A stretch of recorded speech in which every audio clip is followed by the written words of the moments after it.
Good evening. If you can, turn off the lights, put your phone away, and just listen. You don't have to watch or make an effort. Let the sound guide you. If you like what you find here, feel free to subscribe. Now, take a deep breath and come on in.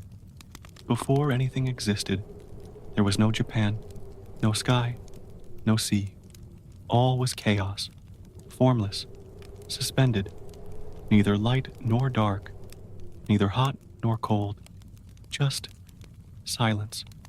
In this beginningless space, the first gods appeared. Some appeared and disappeared without a trace. Others remained. And among those who remained, Izanagi and Izanami were born. The man who invites, the woman who invites. They were chosen by the celestial gods for a simple and absurd mission: to create the world, to form the lands of Japan, which were still hidden beneath the nameless water. For this, they received a gift, a sacred spear, with jewels attached to the tip, the Ame no Nuboko, the spear of heaven. Then they climbed onto the floating bridge in the sky. There was no one around, no instructions, just the spear and the expectation of the gods. Izanagi held the shaft firmly. He dipped the tip into the turbulent waters below. He stirred slowly, turning. When he withdrew the spear, a few drops fell, and that was where the first island formed. Onogoro, a small piece of land, floating, solid and silent. There they decided to descend. They created a pillar. They built a home, alone, in the middle of nowhere. Just the two of them, with the burden of shaping the world. It was the beginning, but it was also the beginning of tiredness. Before all else, there was only the undefined, an ocean of nameless matter, slowly spinning in absolute silence.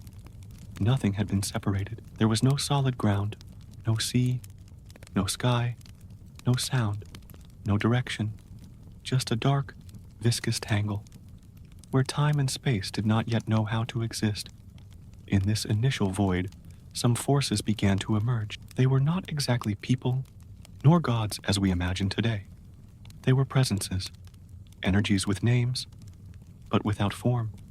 They were called kami, spirits, consciousnesses, intentions.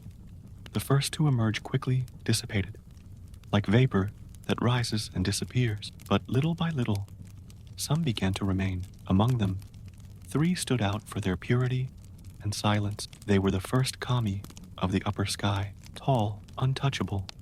They did not show themselves. They only observed. Then others came. Some were more active, more dense, with a desire to act. Each new kami represented a force or a quality of the world in gestation: light, darkness, sound, heat, movement. It was a birth without pain, but also without joy. Only necessity. It was necessary to organize the chaos. It was necessary to create something. It was then that Izanagi and Izanami appeared, different from the others. They had form, voice, thoughts. He, the masculine of creation; she, the feminine of birth. They were the first to look at each other, to recognize each other as two. And that was why they were chosen. They had something rare among the kami: relationship, an intertwining that could generate a world. The celestial gods, the first and silent ones, gave them the mission to consolidate the earth, to make the world that was still in suspension take shape. The earth was hidden under a thick sea, and someone needed to bring it to the surface. The mission did not come with a manual, only a tool: the Ame no Nuboko, the celestial spear adorned with shining drops, and a suggestion: look down, stir the waters, see what happens. Izanagi held the spear in both hands. Izanami stood nearby, watching. They were both on the floating bridge of the sky, a strip suspended between worlds. There was no wind, there was no sound. Izanagi slowly dipped the spear into the turbulent waters below. He stirred it in circular motions. The tip of the weapon cut through the primitive matter, as if drawing invisible waves. When he withdrew the spear, a few thick drops ran down from the tip and fell. Down below, these drops coagulated. They clumped together and formed the first island, Onogoro, a solitary island, small but firm. It was the first point of support in the chaos. Izanagi and Izanami decided to descend there. They created a central column, a sort of axis of the world, and they built their home around it. Now, they were on Earth, the beginning of creation. But creating is not just planting seeds. It is also living with the unknown. They were alone, surrounded by silence and expectation. They decided to unite, to marry, to celebrate creation with a ritual. They walked around the central pillar of the island, she on one side, he on the other. When they met, Izanami spoke first, a simple but affectionate greeting, and then they united. From this union, children were born, but the children were deformed, imperfect. They were not like the islands. They had no stable form. The couple was confused, sad. They asked the celestial gods what they had done wrong. The answer came dry. In the ritual, the woman spoke first. The natural order had been reversed. Izanagi and Izanami decided to try again. They performed the ritual once more, this time with him speaking first. When they met at the center of the pillar, Izanagi made his greeting. Izanami responded, and so the union was renewed. This time the children were born healthy. They were not exactly children. They were islands, rocky, full of life. With each new birth, a new part of Japan emerged. Honshu, Shikoku, Kyushu, Baji, and others. Each island had its own shapes, reliefs, mountains, and spirit. The world was beginning to take shape, and the two creators felt a strange mixture of exhaustion and joy. Creating the world was beautiful, but it was also difficult. It meant repeating gestures. It meant following invisible orders. It meant making mistakes, redoing them, trying again. And even the gods, even the creators, feel the fatigue of trying to get it right. Izanagi and Izanami also created other kami, mountains, rivers, trees, winds, oceans. Each birth brought life, but it also required energy. And even in the midst of success, a shadow began to grow. Izanami, little by little, felt the weight of creation. She was growing weak, but it was not time to stop yet. There was still much to be done, and the world was just beginning to breathe. Creation had begun. The first failed ritual was behind us. The second successful one bore solid fruit. Islands were born. Elements were given names. But Izanagi and Izanami knew that this was only the beginning. Japan was still young, and there was much to be structured. With each new birth, they were not only shaping the world, they were shaping themselves as well. With each island came new responsibilities. New kami were born from Izanami's womb, and each represented something essential. The sea, the wind, the mountain, the field. Nothing was simple. Nothing came without effort. The mission, given by the celestial gods, was clear: to form the world. But what did that really mean? There were no instructions, only necessity, and the two of them, together, continued creating. Izanami continued to generate kami with a calm that hid her weariness. Izanagi observed, helped, and named the divinities that emerged. Creation, once magical, now seemed like repetitive work. There was no rest between one form and another, and yet they continued. It was during this process that Izanami began to change. It wasn't something immediately visible. It was a deep weariness that built up silently. But the gods don't stop.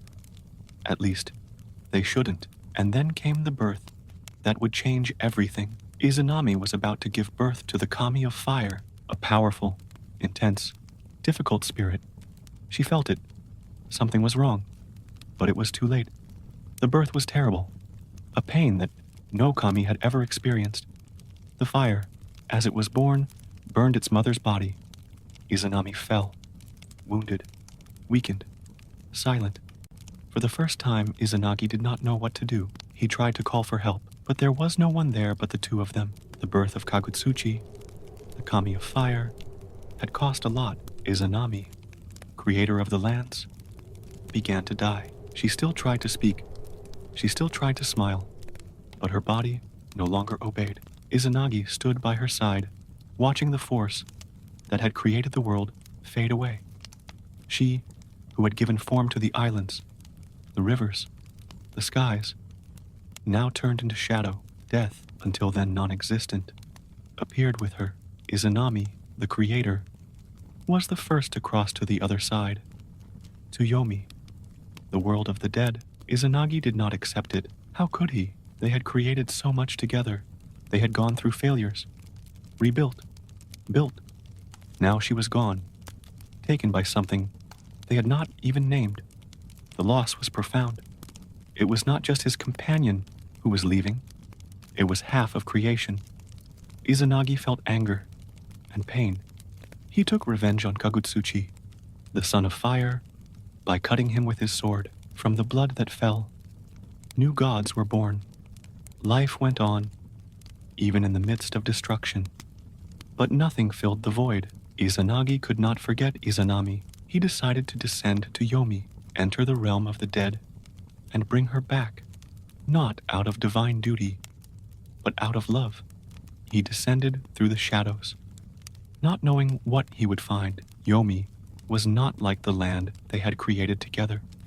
It was a cold, damp place, full of heavy silence. There, he found stone gates.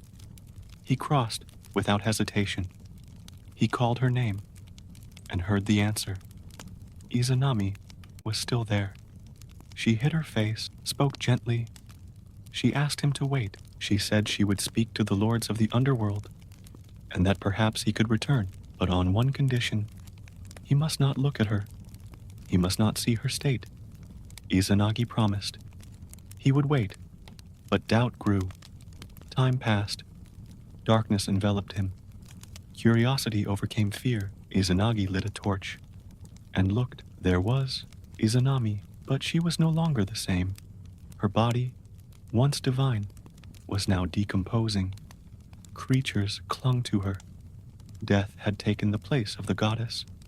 She saw it. She felt the broken promise. She screamed, ashamed and furious.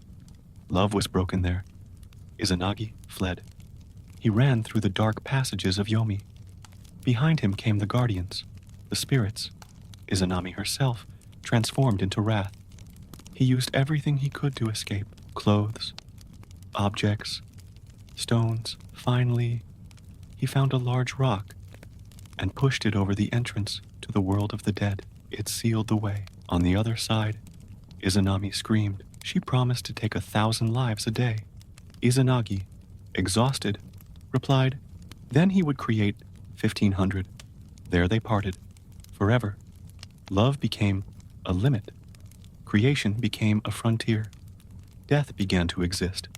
Izanagi was alive, but not whole. The journey through Yomi had left its mark on him. He had seen what he shouldn't have. He had lost what he couldn't lose. And now, he carried within him the weight of everything he had created and everything he would never see again. Returning to the surface wasn't exactly a relief. The world was still there.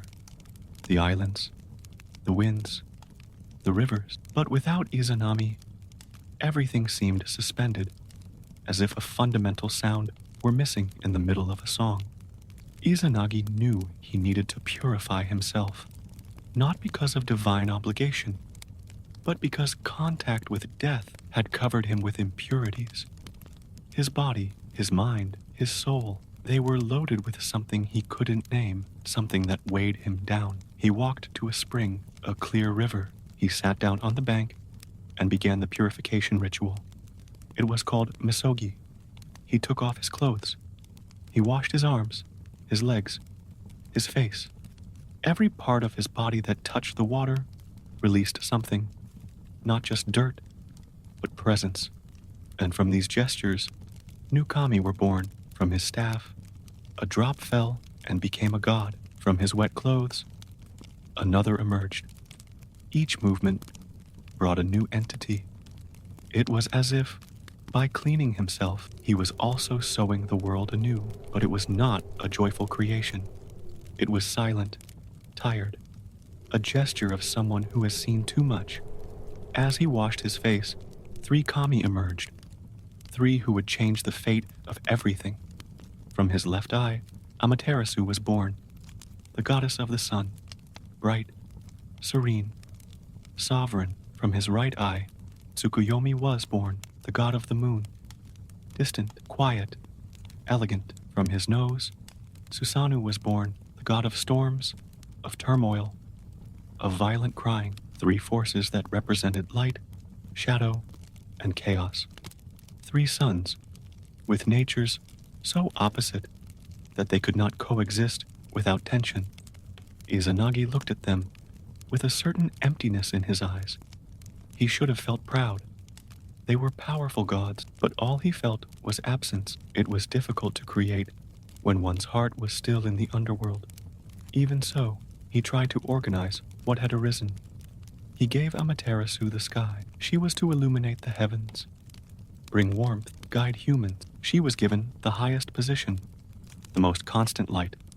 To Tsukuyomi, he gave the night, control over the dark time, the tides, sleep, the hidden rhythm.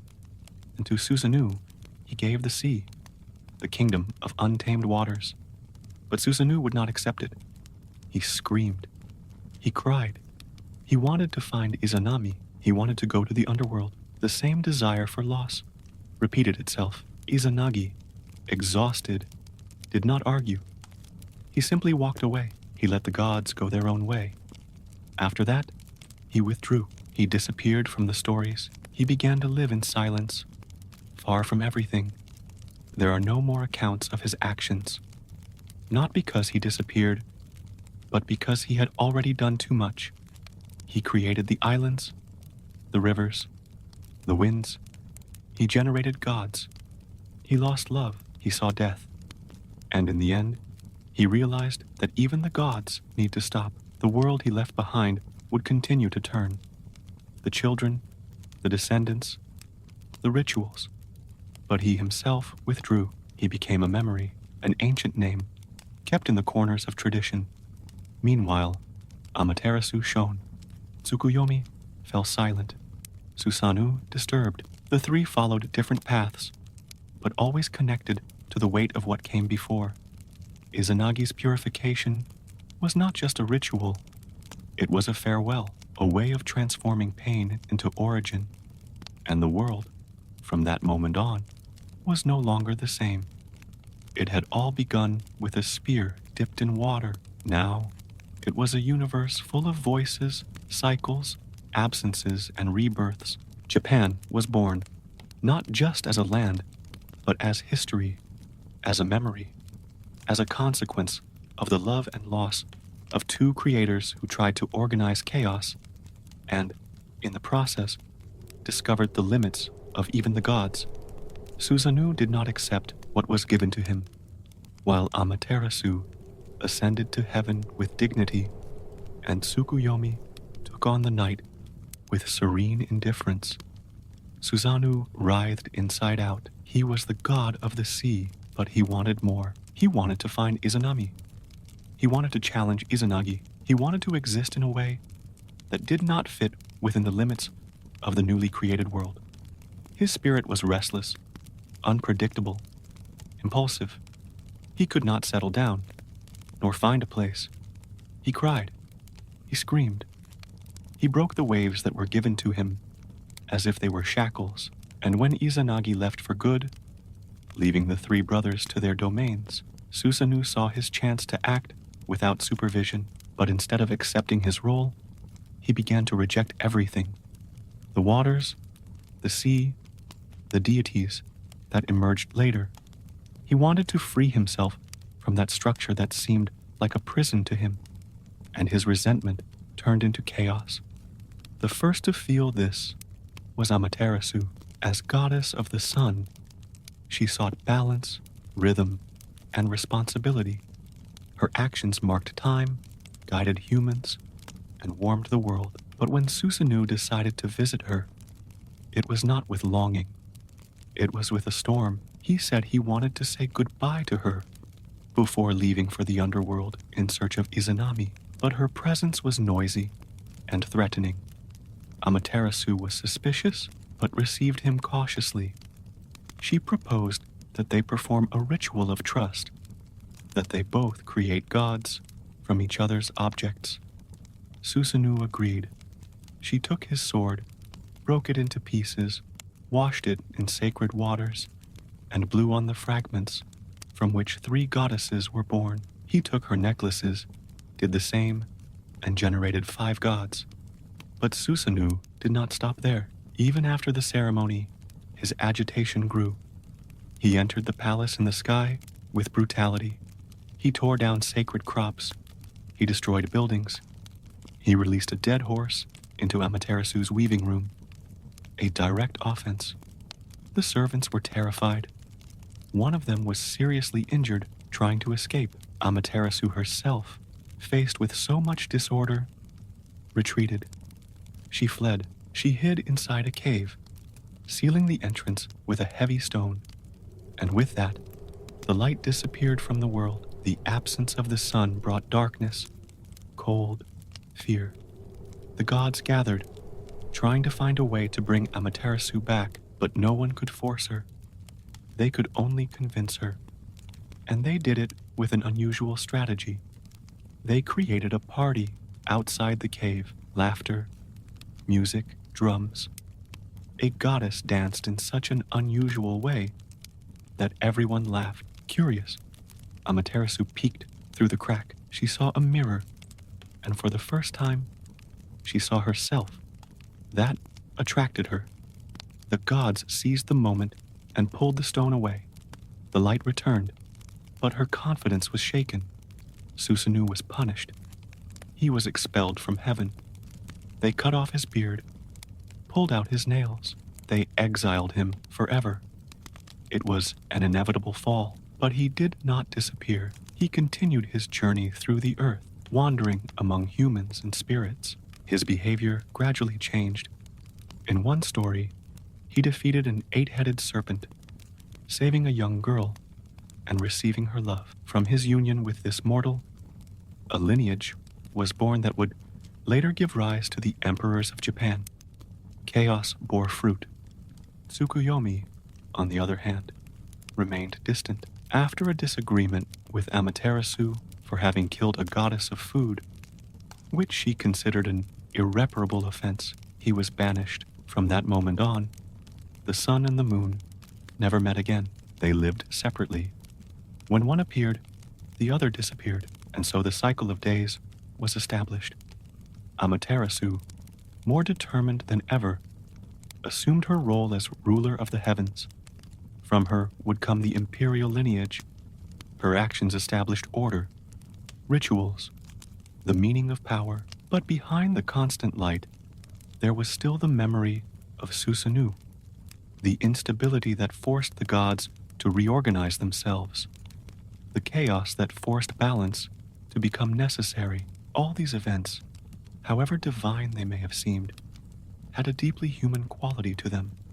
Mistakes, impulses, jealousies, regrets.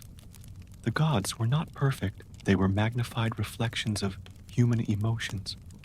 And perhaps that was exactly why people venerated them, because even with their excesses, they continued to exist, to fall, to start over, like everyone else. The creation of Japan was not a straight line. It was full of curves, ruptures, successes, and losses. Each island, each mountain, each wind carries a part of this memory, a reminder that everything that is strong was once fragile, that all order was born from instability, and that even the gods had to learn to live with pain. Amaterasu, after leaving the cave, was never the same. She had seen the world without light, felt the abandonment, tasted the collective fear. She knew that her presence was necessary, but she also understood that she could not trust the balance of the other gods. Her return to the heavens was not celebrated with euphoria. It was a cautious, almost ceremonial return.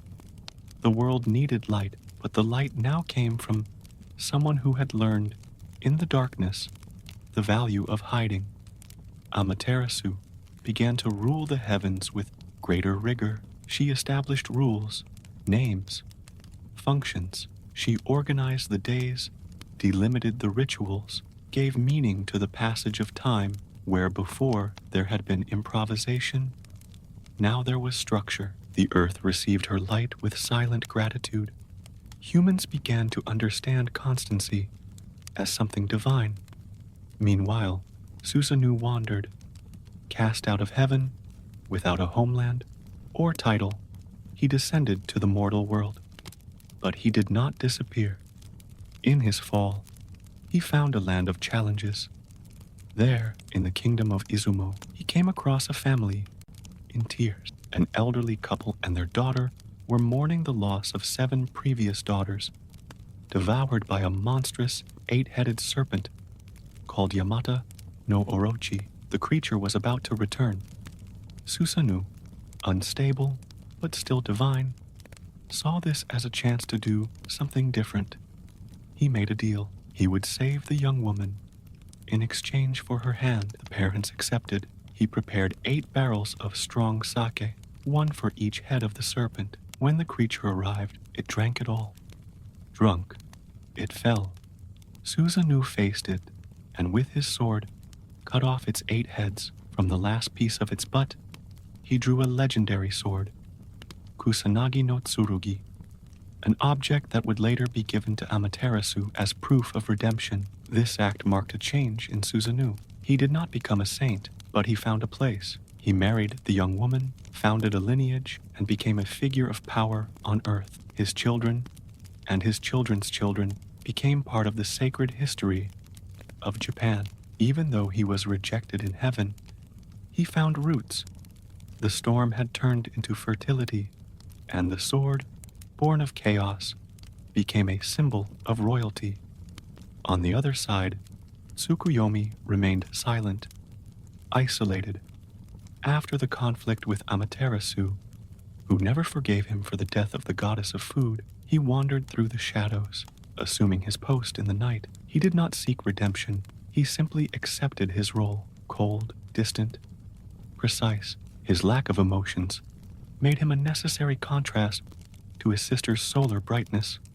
If she was the guiding heat, he was the interval that cools. And so, without reunions, the cycle of time was consolidated. Day, night, day, night. Always separated, always dependent. These stories were not just told as myths, they were also explanations. Why the sun and moon never appear together. Why storms can destroy as well as fertilize. Why light must sometimes hide in order to be valued again. And why even a god can be cast out and still leave a legacy. When looking at the sky, the ancients saw more than just stars. They saw dramas, relationships, dilemmas. The firmament was a mirror of the inner world. The mountains were not just mountains. They were the bones of gods. The rivers were the veins of the first couple. Japan was more than just land. It was body, memory, consequence. Mythology was not just for entertainment. It was for reminders, to remind us that all stability is conquered, that all light had a moment of shadow, and that gods, like humans, also make mistakes, fall, and start over. Deep down, each part of the myth carried an invitation. Observe the world with more attentive eyes. See the mountain and think of Susanoo. Feel the warmth of the sun and thank Amaterasu. Walk at night and know that Tsukuyomi is there, even if silent. The gods do not live far away. They live in the repetition of things, in the breeze, in the harvest, in the interval between one thought and another. The creation of Japan did not end with the islands. It continues every day when one looks out to sea and senses that there is something more there, when an ancient name is whispered, when a temple is visited leisurely, and when the silence between words seems to contain an entire story. After the fall of Susanoo and the isolation of Tsukuyomi, the world of the gods entered a state of apparent equilibrium. Amaterasu, alone in the sky, reigned firmly. There was light, there was rhythm, there was order. But creation had not stopped. There were still many forces left to be generated, and even though Izanagi had withdrawn, the kami continued to be born, as if the memory of the creative act had spread throughout nature itself. It was in this context that the children of Izanami and Izanagi, the first and the last, began to assume positions in the fabric of the world. Japanese mythology does not describe an absolute creator who encompasses everything. It prefers continuity, branching, growth like a forest.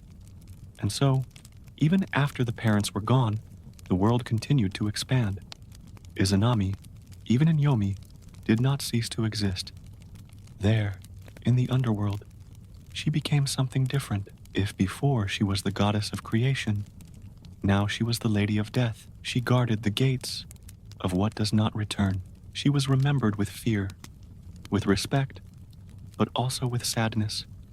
After all, she was the first mother, the first to carry within herself the burden of creation and destruction. The Japanese, when creating their mourning rituals, always evoked Izanami. She was not a monster, nor an enemy. She was a figure of transition, a reminder that life and death go hand in hand. Meanwhile, on the surface, the direct descendants of the gods were beginning to interact with the human world. Among them was Ninigi no Mikoto, grandson of Amaterasu. Seeing that the heavens were in order, she decided it was time to establish celestial rule over the earth. She sent Ninigi with 3 sacred treasures: the sword Kusanagi, the mirror Yata no Kagami, and the jewel Yasakani no Magatama. These objects symbolized courage, wisdom, and benevolence. They were more than weapons or adornments. They were living pieces of mythology. They represented the continuation of what had been begun by Izanagi and Izanami. Ninigi's mission was simple in words: to bring order from the heavens to the world of men.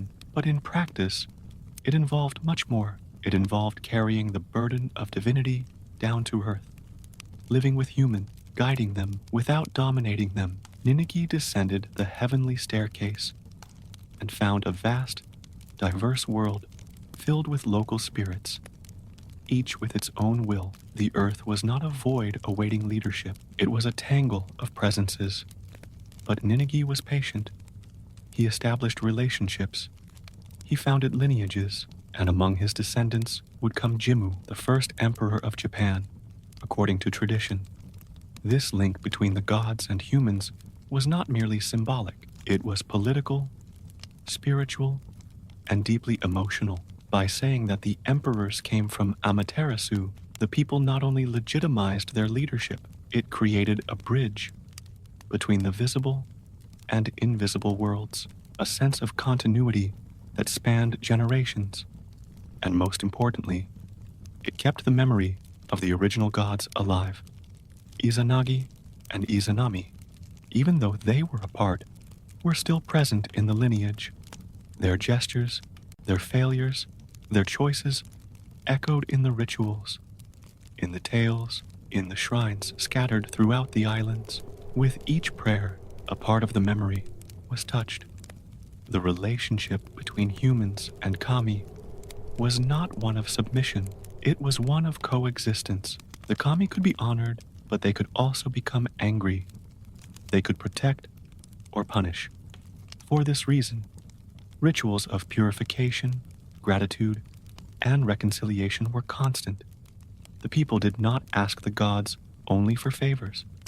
They asked for balance, that the heat would not be excessive, that the rains would come, but without destruction, that the ancestors would be remembered, but not interfere with grief. To live in ancient Japan was to live surrounded by kami, in the stone, in the tree, in the water, in the fire. Everything had a spirit. Everything carried a fragment of the divine. And this divine was not distant. It was sensitive, vulnerable, close, like Izanami was, like Izanagi tried to be, like all the gods ended up being. Mythology did not portray the kami as perfect. They made mistakes. They felt.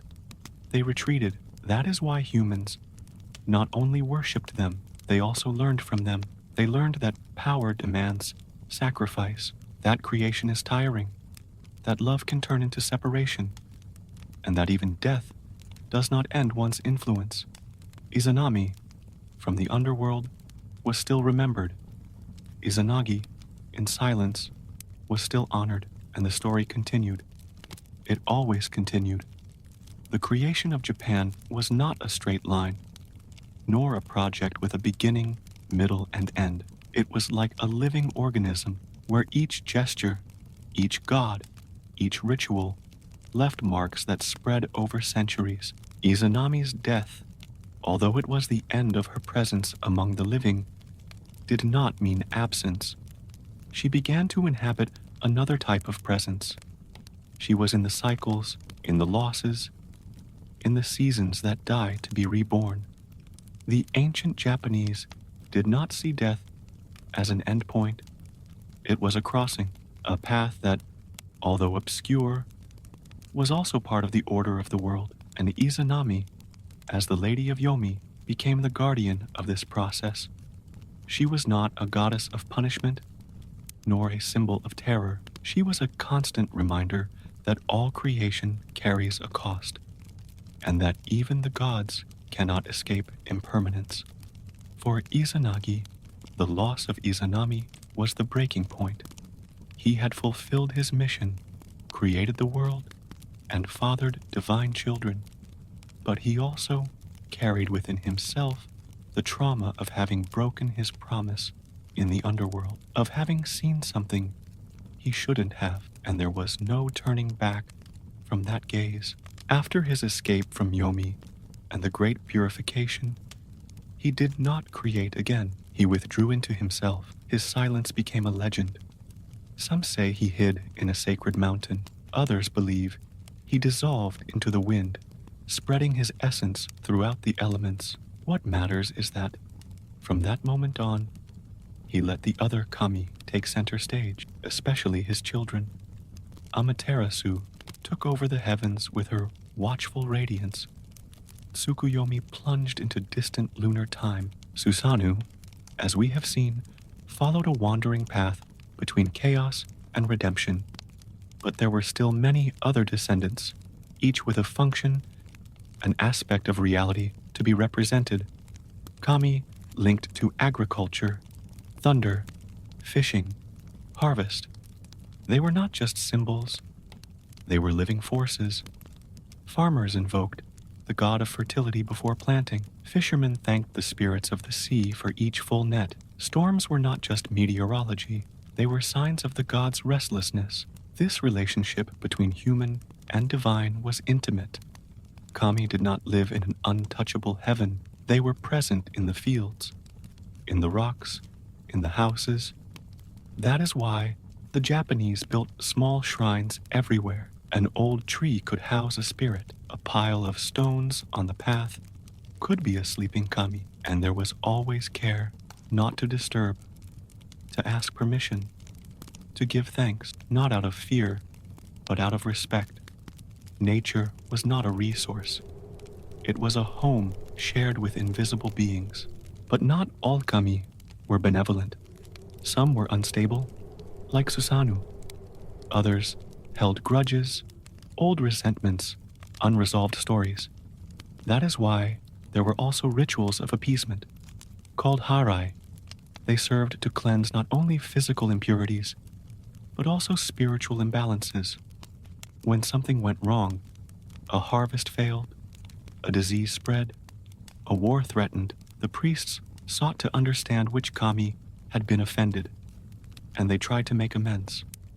An uncorrected mistake could bring calamities, but a sincere offering, an apology, could restore harmony. At this point, Izanami's role became even more relevant. Although she was distant, her memory was crucial. As the first mother and the first to die, she represented the limits. What could not be crossed? What must be respected? Funeral rituals, for example, always brought a touch of reverence to her, not as a shadowy figure, but as a watchful presence. The people knew that life was a journey between blessings and risks, and Izanami was the reminder that even the most fertile life can be crossed by an unexpected loss. This duality shaped the entire worldview. Nothing was ever just light or just dark. Nothing was ever just right or just wrong. There was always a mix. And this made Japanese mythology profoundly human. The gods felt, made mistakes, and regretted. And for this very reason, they were close. They were mirrors. When someone lost a loved one, they remembered Izanagi weeping at Izanami's death. When a difficult decision had to be made, they invoked Amaterasu and her luminous wisdom. When faced with an impossible problem, Susanoo came to mind with his chaotic courage. The creation of Japan, in this sense, was never just a mythical event. It was, and still is, a way of seeing the world, a way of remembering that life is made up of cycles, of encounters and separations, of lights and shadows, and that, even in moments of absolute silence, there is always a story waiting to be heard. Izanagi, even after sealing the entrance to the underworld with the stone, could not forget what he saw. Izanami's face distorted by death, the worms, the fragmented body, the pain frozen in time.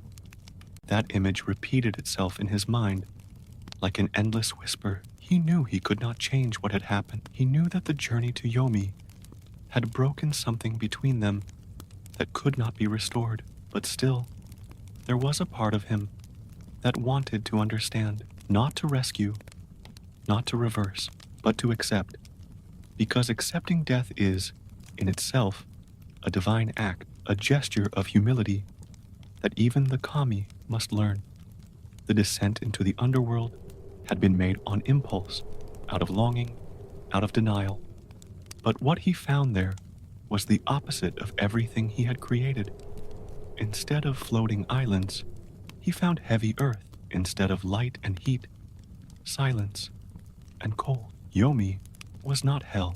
It was a place of no return, a space where time dissolved. The dead there did not scream, did not suffer, did not cry. They simply existed in a state of suspension, a directionless wait. And Izanami was now part of that flow. When he first crossed the gates, he felt no fear. He felt hope. He believed that his love for her, and hers for him, would be enough. But all it took was for him to break his promise and look at her, for everything to fall apart. Izanami did not forgive him, and rightly so, because there is pain that cannot be erased with explanations, only with time or with distance. He ran away. She chased, not out of hate, but out of pain, out of frustration, because what had been union had become rupture. And in that moment, the roles changed forever. He, the god of creation, began to fear creation itself. She, the goddess of life, became the guardian of the end. The stone that Izanagi pushed to seal the entrance to Yomi was not just a physical blockage, it was a landmark, a divider. On one side, the visible world. On the other, the invisible. From that moment on, life began to have a limit. Death began to have a home, and the cycle began. To be born, to live, to die. No longer a continuous line, but a circle. And in each turn of that circle, Izanami and Izanagi were present. As memory, as origin, as destiny. The definitive separation of the two brought consequences to the world. Birth and death, once mixed, were now on opposite sides, and the tension between these two extremes began to define the rhythm of existence. Birth became a celebration, death a ceremony. Funeral rituals ceased to be mere farewells. They became reconnections with Izanami. The people revered her with respectful awe. She was remembered in low prayers, in discreet incense, in silent walks through cemeteries. Nothing was asked of her. Her presence was simply acknowledged. After his escape, Izanagi immersed himself in a purification ritual, but it was no ordinary cleansing. It was an attempt to separate what he had seen from what he still needed to sustain. With each part of his body that he washed, a kami emerged, and these gods, born of pain, gained essential functions. Purification became creation, not by desire, but by consequence, as if suffering itself had the power to generate beauty. And perhaps this is one of the myth's most silent messages, that even the saddest gestures can give rise to something new. The world then came to be inhabited by many kami. Some were gentle, some were severe, some were generous, some were temperamental, but all were part of an invisible network that connected humans to the gods, the earth to the sky, life to death. Izanagi and Izanami stopped being mere characters. They became forces, presences that continue to act, even in silence. And the most curious thing is that despite their separation, they never stopped being connected, because everything that lives still walks between the two. It is born from Izanagi's creative gesture, and it ends in Izanami's silent embrace. Japan, as a physical space, is made up of islands, mountains, forests, volcanoes. But as a symbolic space, it is woven by memories, by presences, by myths that continue to whisper. When someone lights a candle on a domestic altar, when they ring a bell at a shrine, when they offer a handful of rice to an ancestral spirit, they are, without knowing it, recreating Izanagi's gesture. They are saying, "I remember." You are saying, "I continue." And as long as there are those who remember, Izanagi and Izanami will never truly be separated. The world was created, but the order was fragile. Heaven, earth, and the underworld were already separated, each with its guardians, its rules, its rhythms. But all it took was a gesture outside of the expected for stability to shake. That was what happened when Izanagi broke his promise in the underworld. He was not to look. That was Izanami's only request. Don't look. And yet, he looked. Izanagi's curiosity, mixed with pain, overcame the pact, and in that instant, the world changed, because he didn't just see the decomposed body of his companion, he saw the consequence. He saw the price. He saw what no god had faced until then, the decomposition of the divine. Izanami, once radiant, was now part of death. The image haunted him. When he returned to the surface, Izanagi had not only sealed the entrance to Yomi, he had also sealed a part of himself. The sunlight, which had once seemed clear and comforting, now had a shadow behind it. The world had expanded. Yes, but it had also split forever. Izanami, in turn, upon seeing herself in that form, was overcome with shame and anger, not because she had done anything wrong, but because it exposed her to an irreversible state. She was the mother of all gods, the creator of the islands, the source of fertility. Now, she was also the face of death. She screamed. He screamed with the pain of one he had trusted, and he swore that he would take 1,000 lives every day. This promise was not a curse. It was a response, a direct reflection of the rupture. If creation had been shared, destruction should be shared as well. Izanagi, in response, said that he would generate 1,500 lives every day, not for revenge, but for balance. And so the cycle was instituted. Births and deaths in constant flux, life and end intertwined. No divine gesture occurs without consequences, and every choice of a god shapes the destinies of humans. After his escape, Izanagi knew he needed to purify himself. He stripped naked, entered the river, and washed every part of his body. The water was not just cleansing, it was reconstruction. And from this reconstruction, new gods emerged. From his face, gods of light were born. From his impurities, gods emerged who regulated boundaries, diseases, and dangers. Creation continued, but with a new awareness. Now there was a limit. Now there was loss. Now the gods knew they were not immune. Amaterasu, born from Izanagi's left eye during that ritual, was not just light. It was a response to the darkness. It was affirmation. Tsukuyomi, born from the right eye, was the counterpoint. Silence, time, pause. And Susanoo, born from the nose, was the expression of the instability that arises from the tension between life and death. The three did not arise by chance. They were reflections of the forces that were out of balance within Izanagi. Each one carried a part of the trauma, and each one would react to it differently. Izanagi gave the sky to Amaterasu because he trusted in her clarity, the moon to Tsukuyomi because he needed a controlled force, and the sea to Susanoo because there, in the instability of the waves, there was something that matched his essence. But Susanoo did not want the sea. He did not want a domain. He wanted his mother. He wanted Izanami. He screamed, destroyed, refused, and when he was exiled, his fury turned into a storm. Susanoo's expulsion was more than a punishment. It was a new separation. The sky could no longer contain so much disorder, and the earth then became the stage for his exile. Meanwhile, Izanagi fell silent. His name was still remembered, but he would not act again. No more creating, no more intervening. He had fulfilled his role. He had done what he could. Now it was time to observe, and with that, history continued in the hands of his children, his grandchildren, the echoes of what had begun long before.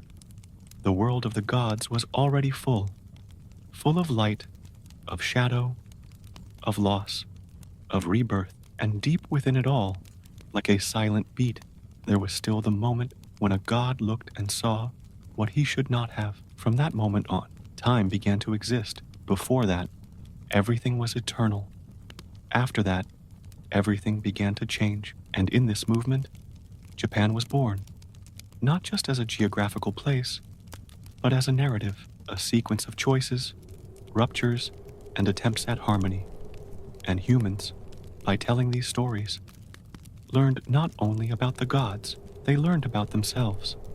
Susanoo fell from the sky like an uncontrolled bolt of lightning, exiled, dishonored, cut off from his divine family. He touched the ground as if he were touching the shore of a new world. Nothing awaited him there. No rituals, no applause, no forgiveness, only the silence of the forests and the echo of his own confusion. He was the god of storms, but at that moment, he was nothing more than a wandering presence.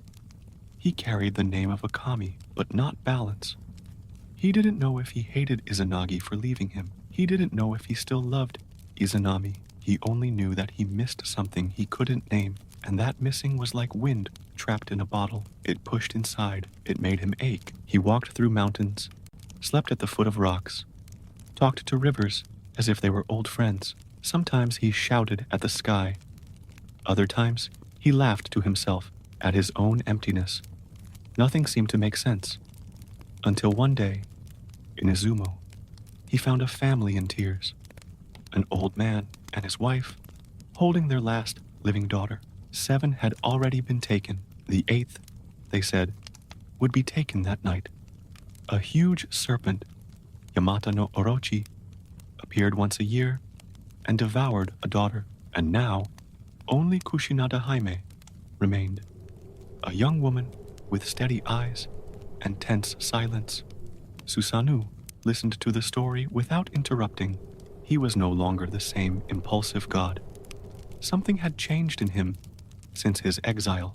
He saw in this a chance to prove himself, but also Perhaps a chance to find a new role. He asked for the young woman's hand in marriage. If he defeated the creature, the couple accepted. They no longer had a choice. Susanoo ordered 8 barrels of strong sake. He placed them in front of 8 gates, one for each head of the serpent. When Yamata no Orochi arrived, thirsty and hungry, she smelled the alcohol. She drank from them all. Head by head, she got drunk, and then she fell. Long, heavy, stretched out like a sleeping river, Susanoo approached with his sword and cut off, one by one, the creature's heads. When he cut open the last piece of the tail, he found a different blade. It was the Kusanagi no Tsurugi, the sword of the cutting wind, the same one that would later be given to Amaterasu as a gesture of reconciliation. The violence there had generated a symbol, and Susanoo, the unstable, had become the hero. He married Kushinada Jaime. He built a home. He founded a lineage. He who had been cast out of heaven now took root on earth. He had not ceased to be stormy, but now he was useful. He channeled his strength. His children and grandchildren would become leaders, priests, men of their word, and Susanoo's lineage, though born of chaos, was integrated into Japanese imperial history. It was as if the world were saying, even the wanderer has his place.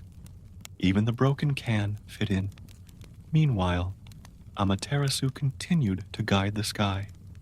She knew of her brother's victory. She knew of the sword, and she accepted the gift. He did not renew the bonds, but he acknowledged the gesture. The light she offered to the world was now more stable, because she had understood that even the sun needs shade to shine. The sword, the mirror, and the jewel became the 3 sacred treasures. Each one came from a different gesture: the sword of combat, the mirror of recognition, the jewel of connection between worlds. Together, they formed the core of imperial authority, not by imposition, but by memory. And Tsukuyomi, the god of the moon, the eternally distant one, remained silent. After the misunderstanding with Amaterasu, he had not seen her again. Since then, day and night took turns. They never met. The sky was divided. But time, even divided, continued to flow. Humans, living under this rhythm, did not see tragedy in it. They saw order. They accepted that some encounters do not return, that some wounds do not heal, and that it was okay. Still, life goes on. This acceptance shaped the entire culture. The Japanese people began to live based on small gestures, precise rituals, and reverence for what is and what has been. The stories of the gods were not just read, they were lived. When someone made a mistake, they remembered Susanoo. When someone isolated themselves, they remembered Tsukuyomi. When someone lost, they remembered Izanami. And always, always, they returned to the beginning, that moment when Izanagi and Izanami tried to create the world and discovered that creating also destroys, that loving also separates, that living also means losing. Izanagi's purification, performed on the riverbank after Yomi's escape, was not just a ritual gesture, it was a transition point between before and after. His body still bore traces of the underworld, of the forbidden gaze, of the irreversible loss. He could not simply move on. He needed to strip himself of death, to rid himself of the impurities that Yomi's touch had left. Water, in this context, was not just cleansing, it was rebirth. Each part of his body, when washed, gave rise to a new kami. It was there, in that wet silence, that the 3 most important gods emerged. From the left eye, Amaterasu. From the right eye, Tsukuyomi. From the nose, Susanoo. The triad that would define the fate of the world. But they were not the only ones. Other kami were born from his wet clothes, from the stick he had dropped on the shore, from the dirt accumulated on his hands and feet. Each act of purification was also an act of creation. as if the very act of trying to forget generated new memories. And it wasn't just about the gods who were given names. It was about the idea that everything we touch carries power, that even what we consider dirty can become sacred. Japanese mythology is full of these discrete inversions. What is born from error is sometimes what gives continuity to the world. Among the gods that emerged in this process were the kami of righteousness, vigilance, and protection of borders. They did not rule the heavens or control the elements, but they guarded the passages. They maintained the balance between the worlds. They were discreet, but fundamental, because they knew what Izanagi had learned the hard way. A world without limits breaks. You need to know how far you can go and where you should stop. Ancient Japan was full of points marked by these boundary gods, gates, stones, paths marked by braided straw ropes, places where the sacred touched everyday life, where humans knew they were not alone. When his purification was complete, Izanagi was different. He was no longer the creator of the islands. He was the survivor of loss. He was not the lover. He was the widower. He was not the god of fertility. He was the father of a fractured world. Still, he had done what needed to be done. He had brought balance, even though there was no cure. He had created, even though he was suffering. And from that moment on, he chose to withdraw. He withdrew from the rituals, the names, the stories. He became a respectful absence, a presence that could be felt, but not seen. Some say he went to Mount Himuka. Others say he dissolved his form and scattered among the lesser kami, but no one found him anymore, and no one blamed him for it. Amaterasu, Tsukuyomi, and Susanoo became the central pillars, but they did not get along. They were like three aspects of the same feeling that refused to talk to each other. Light, shadow, and chaos do not mix easily. Amaterasu, focused and responsible, kept the sky in order. Her followers saw her as the source of all that was stable, noble, and predictable. Tsukuyomi, isolated, ruled the night without celebration. His stories are few, his rituals silent. He is a god who represents time that does not need to explain itself. Susanoo, on the other hand, even redeemed, still carried within himself the memory of disorder. He was loved by some, feared by others, but always remembered. This triad represents not only the heavens, but the very way the Japanese viewed the flow of life. There were moments of clarity, moments of introspection, and moments of rupture, and all were necessary. None of them were seen as superior to the other. They were different phases of the same cycle: day, night, and storm. And humans lived under these cycles, respecting them. The sunrise was greeted with reverence. The full moon was seen as an omen or inspiration. Storms, even destructive ones, were seen as reminders that everything changes, that nothing remains calm forever. The shrines dedicated to these gods multiplied, in particular, that of Amaterasu in Ise. There, a reconstruction ritual takes place every 20 years. The temple is dismantled and rebuilt next door, a tradition that reinforces the idea that even what is sacred must change, that permanence does not mean rigidity, that time, even for the gods, is a living matter. And so, from the purifying gesture of a morning god, the foundations of a world were born.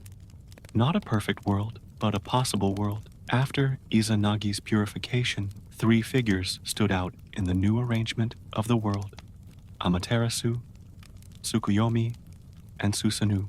Each of them carried a part of what had been left behind. They were siblings, children of the same pain, born of the same body, but they did not share a common vision. Their trajectories would soon show that, although linked by origin, they were destined to follow divergent paths.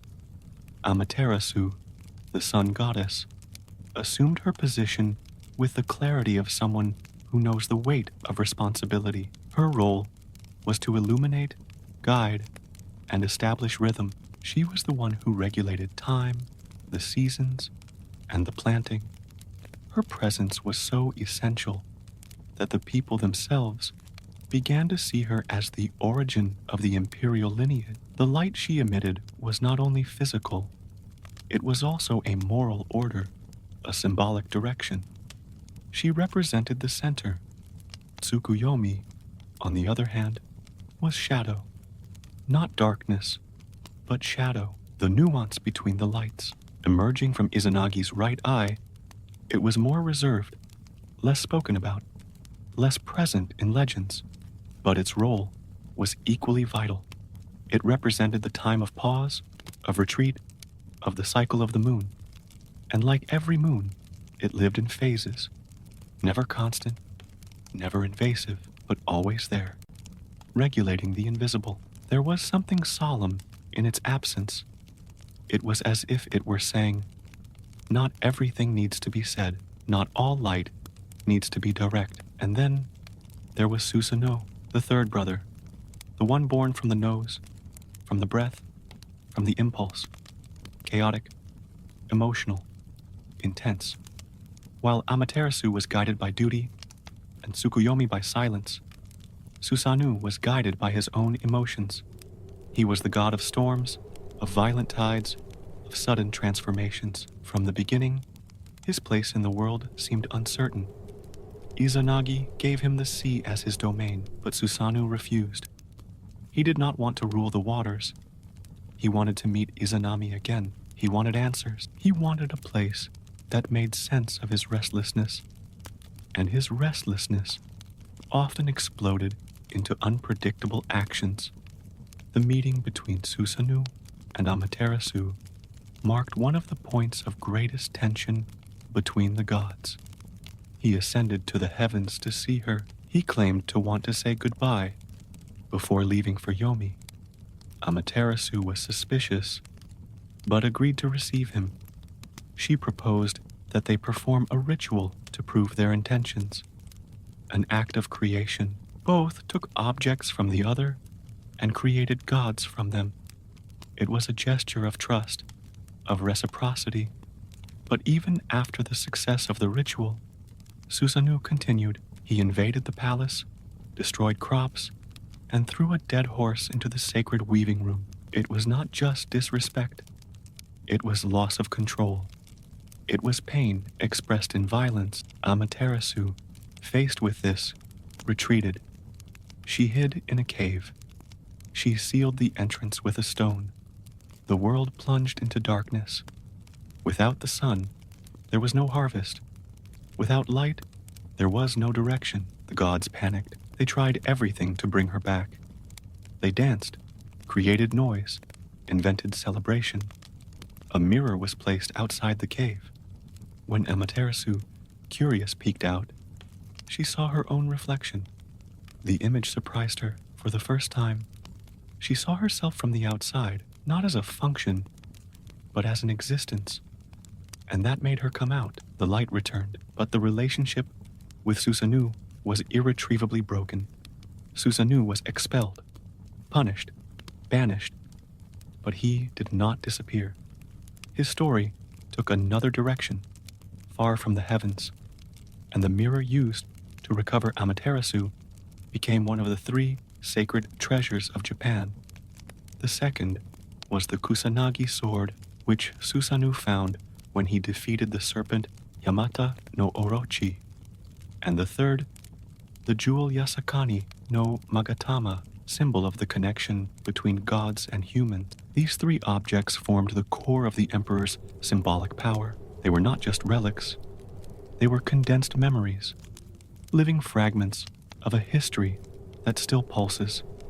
The mirror represented the truth, the need to see oneself, to recognize oneself. The sword, the power to act, to cut through what impedes one, and the jewel, the harmony between opposites. Amaterasu gave these objects to her grandson, Ninigi no Mikoto, so that he could bring order from the heavens to earth. It was he who descended from heaven and founded the lineage that would culminate in Jimmu, the first emperor. Thus, myth became structure, divinity was incarnated in politics, and Japan began to see itself as a country born of light, guided by memory, protected by rituals.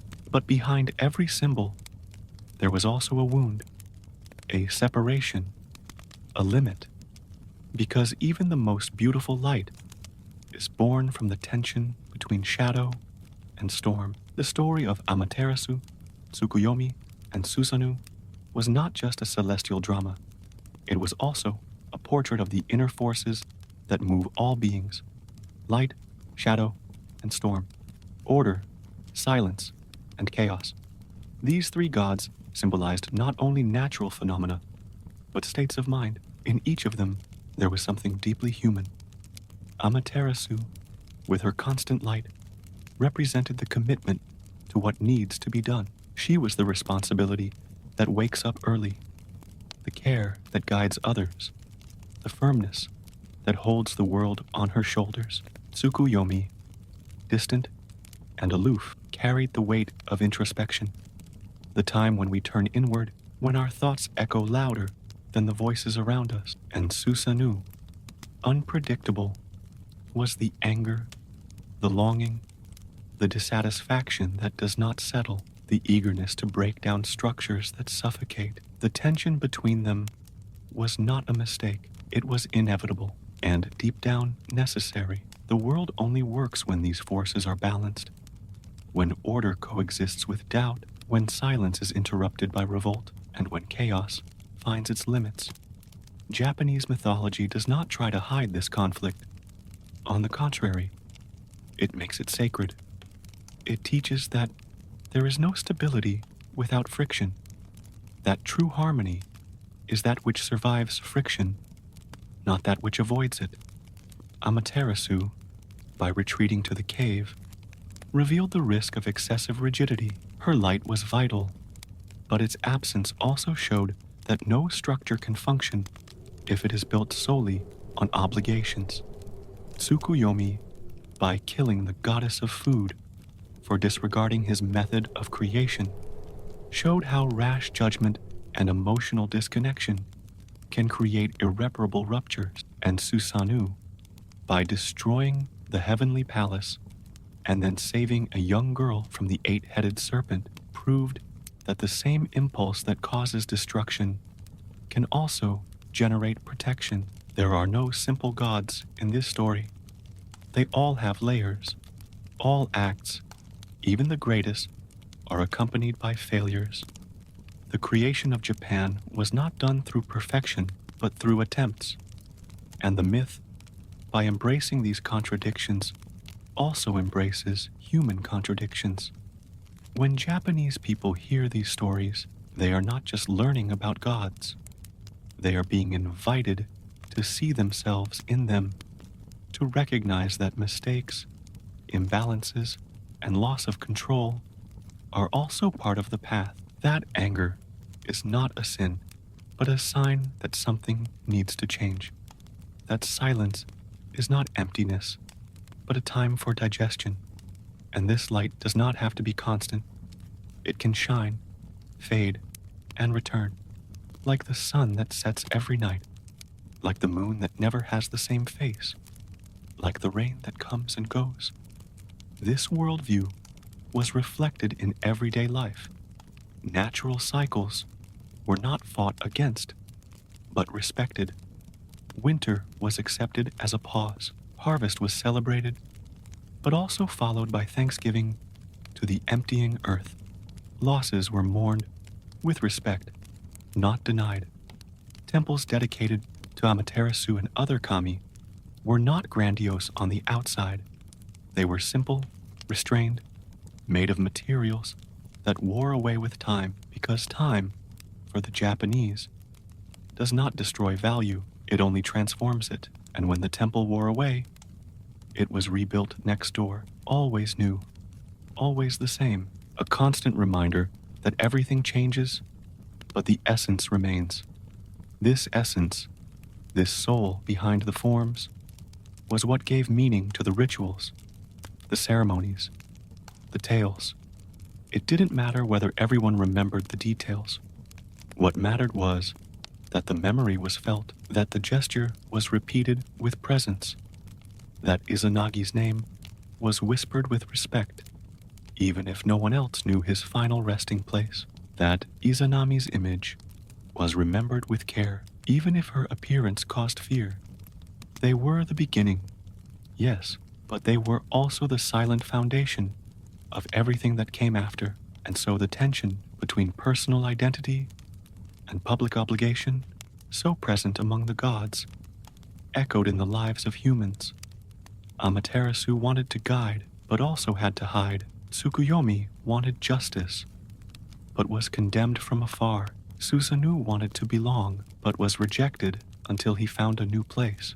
Each of them suffered the conflict between who they were and who the world expected them to be, and this conflict, far from being punishment, was a path. It was the way the gods learned to exist within a world that they themselves helped to shape. At a certain point in creation, with the world already in motion and the gods taking their places, Izanagi disappeared from the narratives. Not with a bang, not with drama. He simply withdrew, like someone who understood that his role had been fulfilled. After facing the underworld, losing Izanami, generating divine children, and performing the purification ritual, Izanagi understood that there was nothing more to be done. The world that had begun as a formless chaos now had rhythms, hierarchies, and rituals. Heaven, earth, and Yomi were demarcated. The children followed their own paths, and time, previously non-existent, flowed in predictable cycles. For him to continue would be to insist on something that had already ended. His departure was silent, like a receding wave. No one spoke of his death because gods do not die in the way humans understand. But no one spoke of his active presence either. It is as if he had dissolved into the shores of creation itself. Part of him may have remained in the sky, part on earth, part on the border between worlds. The ancients did not need to see Izanagi to know he was there. They only needed to observe the boundaries, the beginnings of rivers, the divisions between shrines, the gates of temples. All of this was the memory of Izanagi, not as a character, but as a force. And this silent force began to be revered not with words, but with gestures, entering a temple and bowing, washing one's hands and mouth before praying, offering salt and rice to a forest spirit. Each small rite was a way of keeping the presence of the first creator alive, not because he demanded worship, but because his absence was felt. Izanagi became a symbol of the beginning that does not need to be repeated, but always remembered. His departure taught the other gods and humans that knowing how to stop is also an act of wisdom, that not all continuity is healthy, that some presences become stronger when they become invisible. Meanwhile, Izanami's figure took on another dimension in the underworld. She was no longer just the goddess of death. She was also the guardian of boundary. Her name was whispered at funerals, her image evoked in rites of passage. The priests did not ask her for favors. They asked for respect. They asked her to accept the dead with kindness, to keep the living in peace. Izanami, unlike Izanagi, did not disappear from the scene, but she did not seek prominence either. Her power lay in the dense silence of the end, in the certainty that all life returns to her, and in that, there was a form of consolation. The duo Izanagi and Izanami, even separated by her rock, continued to exist in parallel. He, the origin; she, the destiny; he, the creation; she, the return.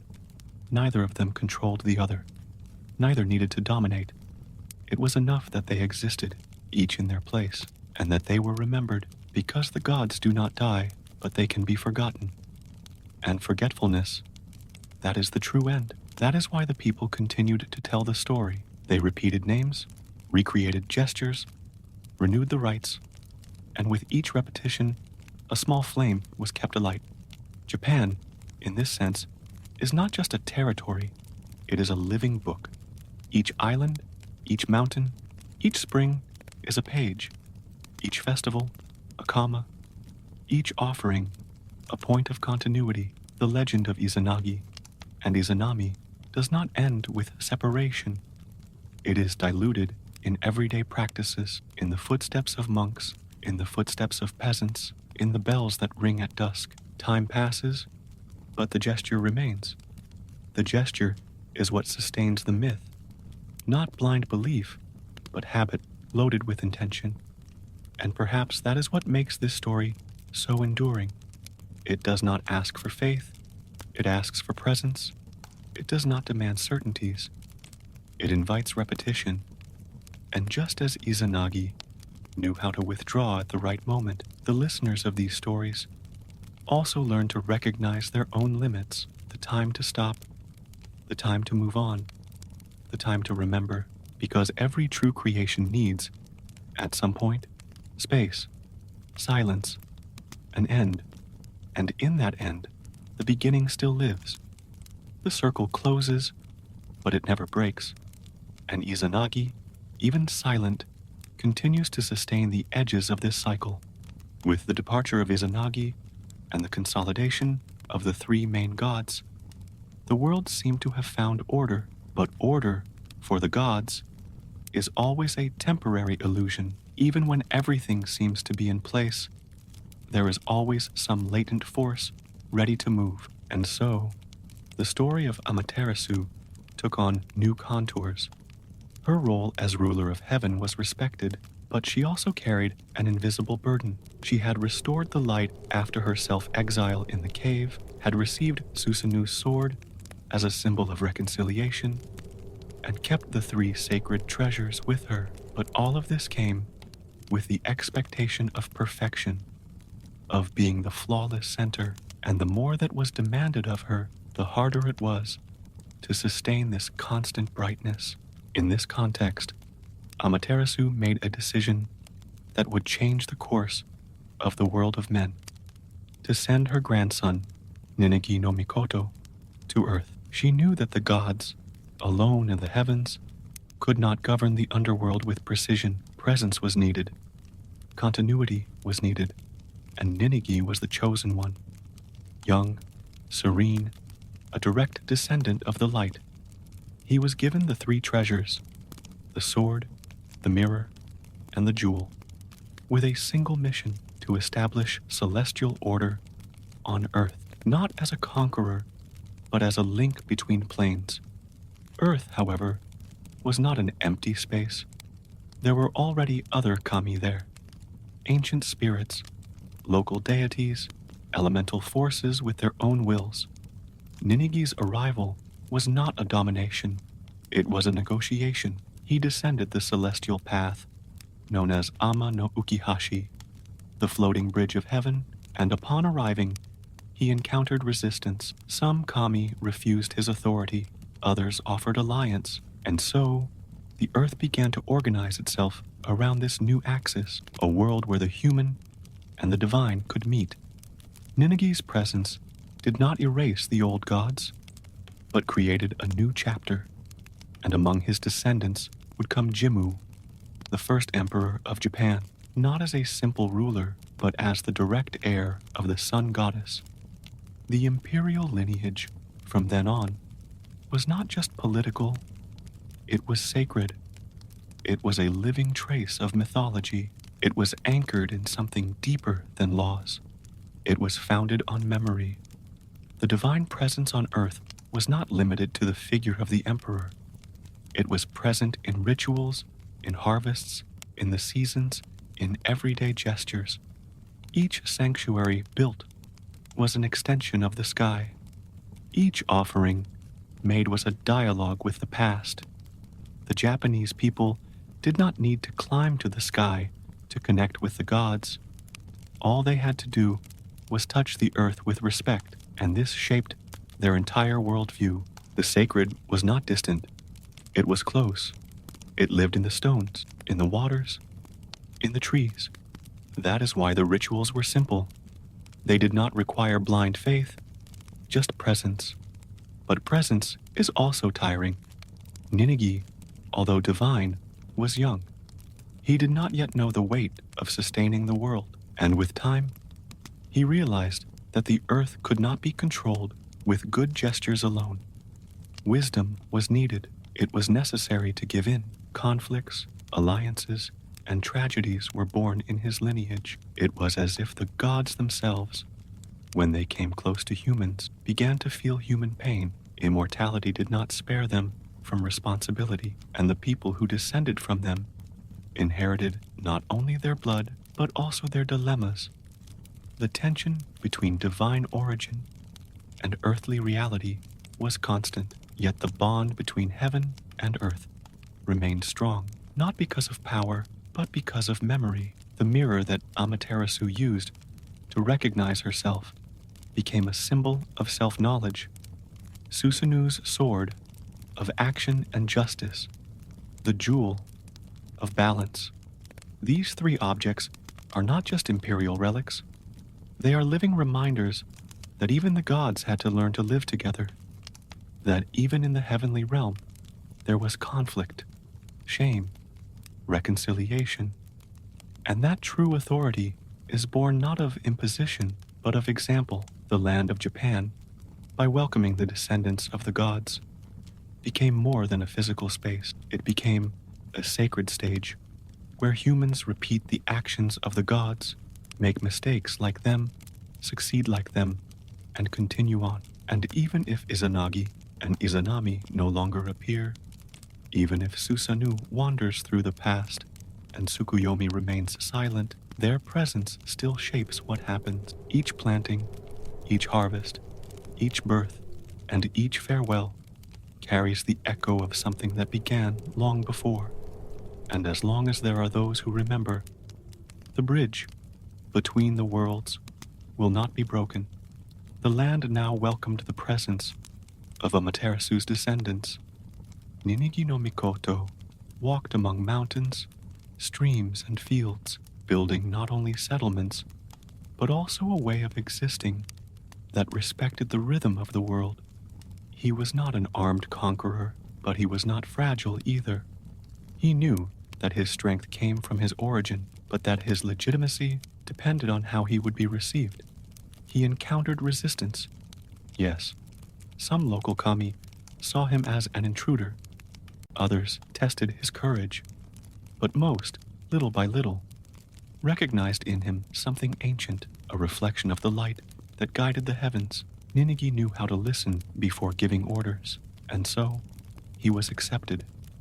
The land of Japan did not submit easily. It was alive, proud, full of independent spirits, forests with guardians, rivers with wills of their own, mountains that murmured forgotten names.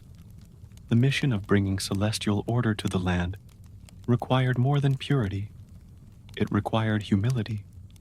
Ninigi married Konohana Sakuya Hime, the goddess of flowers.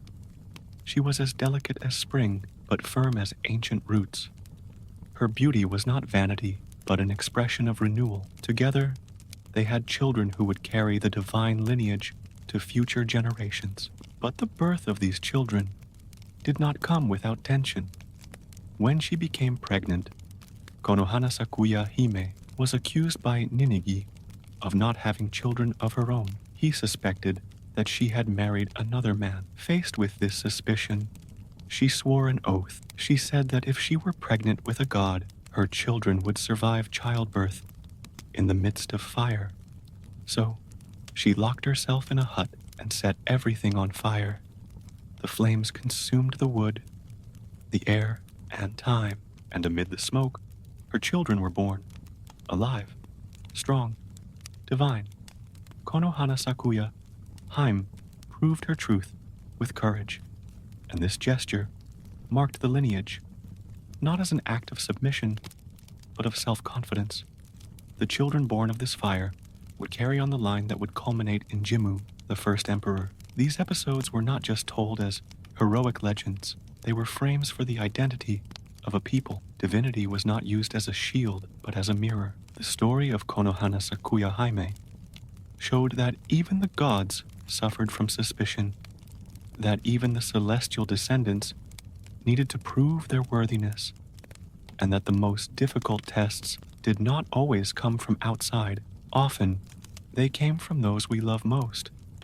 And in the fire, in the pains of childbirth, in real risk, not only children were born, but values, courage, truth, perseverance. The divine lineage, then, was not sustained by grandeur, but by resilience. Each generation faced its own tests, and the divine presence was maintained not as an automatic right, but as something that needed to be reactualized, reconfirmed. The rituals were there for this, to remember, to keep alive the line that connected heaven to earth, not because it was doubted, but because everything that is sacred needs to be cared for, like a garden. Forgetfulness, in this case, was the greatest risk, not for the gods, but for the humans who found meaning in them. Jimmu, Ninigi's great-grandson, bore this burden. He was not just a leader, he was a symbol.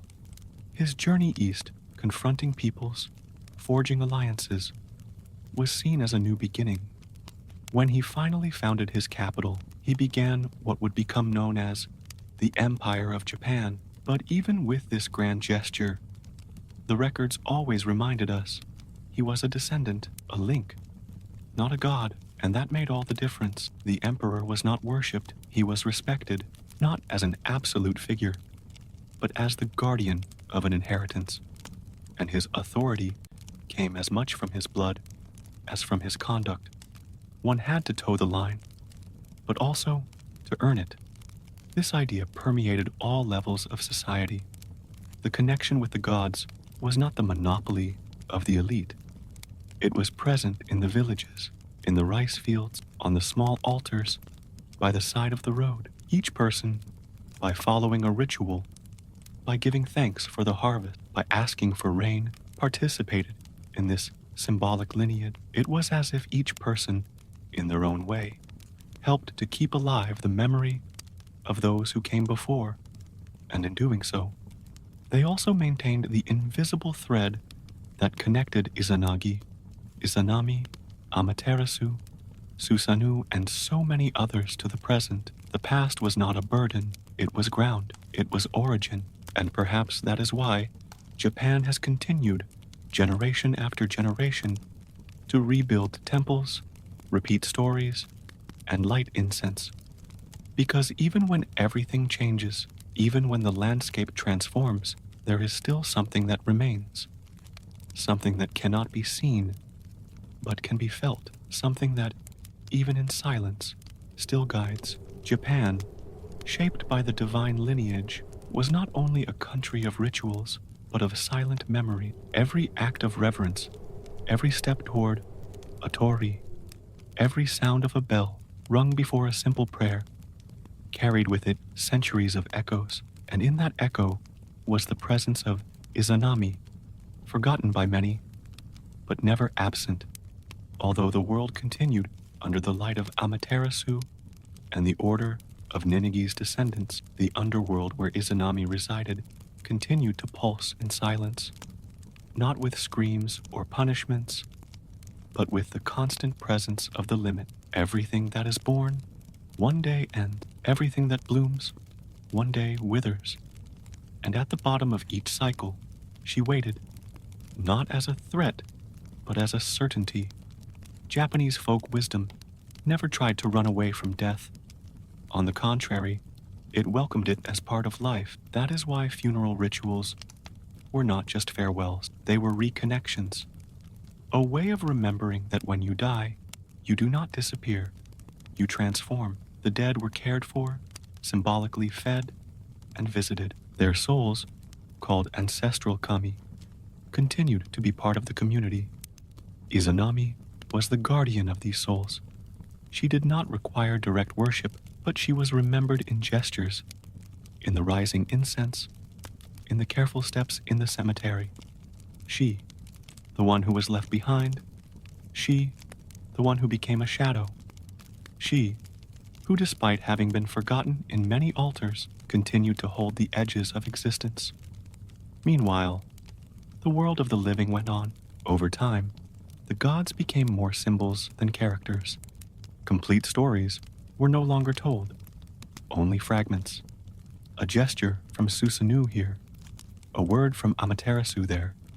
But even the fragments were enough, because what matters in Japanese mythology is not the straight line, but the cycle. Not the exact narrative, but the feeling it provokes. The reminder that the world is sustained by invisible forces, and that these forces are not distant. They are familiar. They are in the breath, in the wind, in the pause before sleep.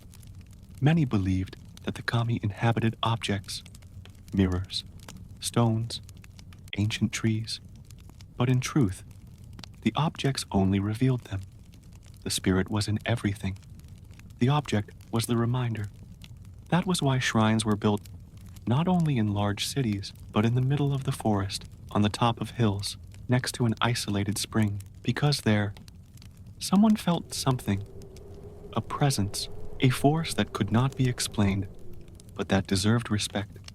And so, Japan became a country covered in small marks of the sacred, not concentrated, but scattered, not imposing, but accessible. This worldview also shaped time. The Japanese did not see the past as something separate from the present. It was a continuous line, and the ancestors, even if silent, were present in everything, in the wisdom of the elders, in the gestures repeated with patience, in the way tea was served, in the care taken when folding a letter. Eternity was not a distant place.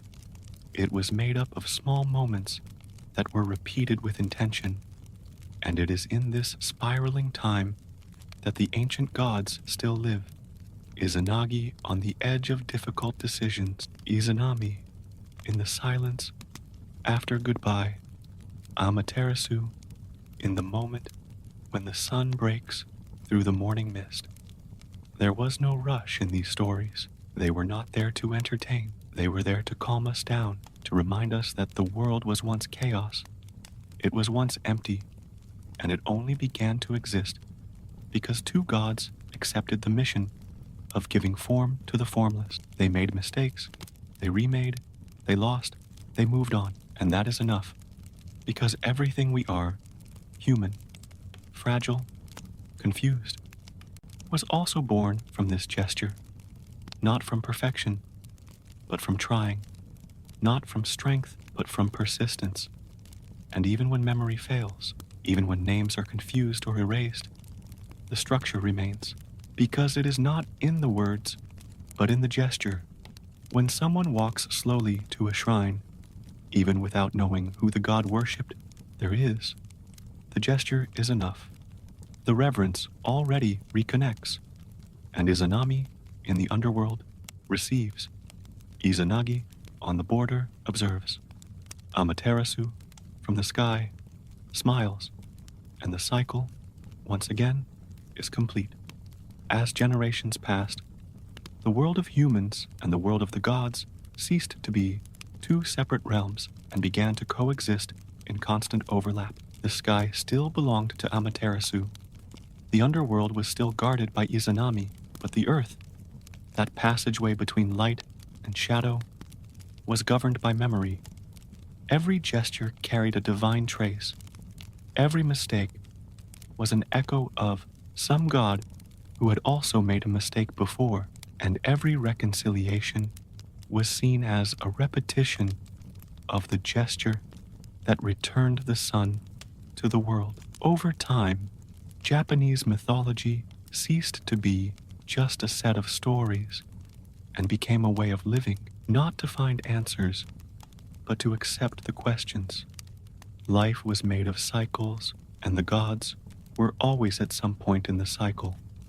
Amaterasu, for example, could be felt in the strength of the morning that awakens the bodies, but also in the faint light that insists on remaining in the late afternoon. Tsukuyomi was not only the moon in the sky, but the time of silence, the moment when words cease and thoughts take shape.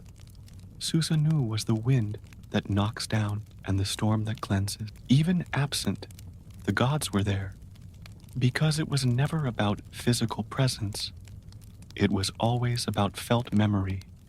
Japan became that place where the invisible is treated with more respect than the visible, where what is unseen is what is most preserved. And in the midst of this perception, new kami emerged, spirits born from coexistence with nature, from contact with the seasons, from everyday needs. They did not replace the old gods, but accompanied them. They were gods of the harvest, of the kitchen, of childbirth, of writing. They did not have long myths. They did not appear in great rituals, but they were always nearby, protectors of the banal, guardians of simple gestures. The people did not invoke them with speeches. They only respected them with actions, a plate of rice offered, a whisper before bed, a silent thank you as the door closed. Meanwhile, the underworld remained intact, untouched. Izanami, on her shadowy throne, did not intervene. She did not show herself, but everyone knew she was still there, that every death, every end, every loss was a return to her, and that, therefore, even mourning was a form of reconnection. In Japan, the presence of the dead was not erased. It was maintained, cultivated. Graves were visited frequently. Ashes were kept with respect. The stories of those who had passed were told without haste, because death, for the Japanese, is not absence, it is transition.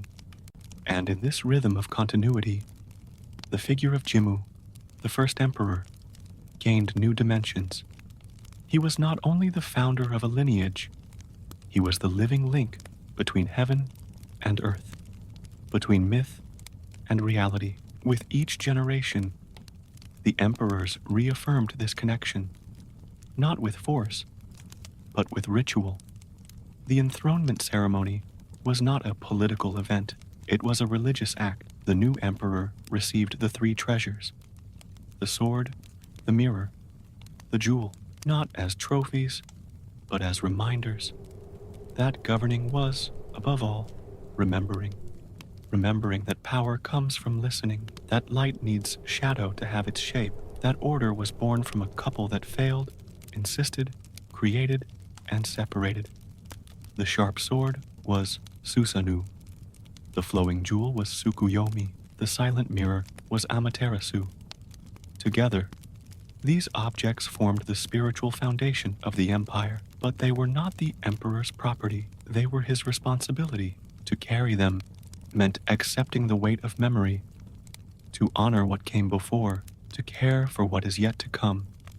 It was a sacred duty that required more listening than speaking, more repetition than innovation, because what sustains the world is not novelty, it is the right gesture, made at the right time, with the right intention. And so, generation after generation, Japan moved on, not towards linear progress, but in cycles that renewed themselves over time. The seasons returned, the rituals were repeated, the gods continued to be remembered, not with shouts, but with silence, not with imposition, but with presence.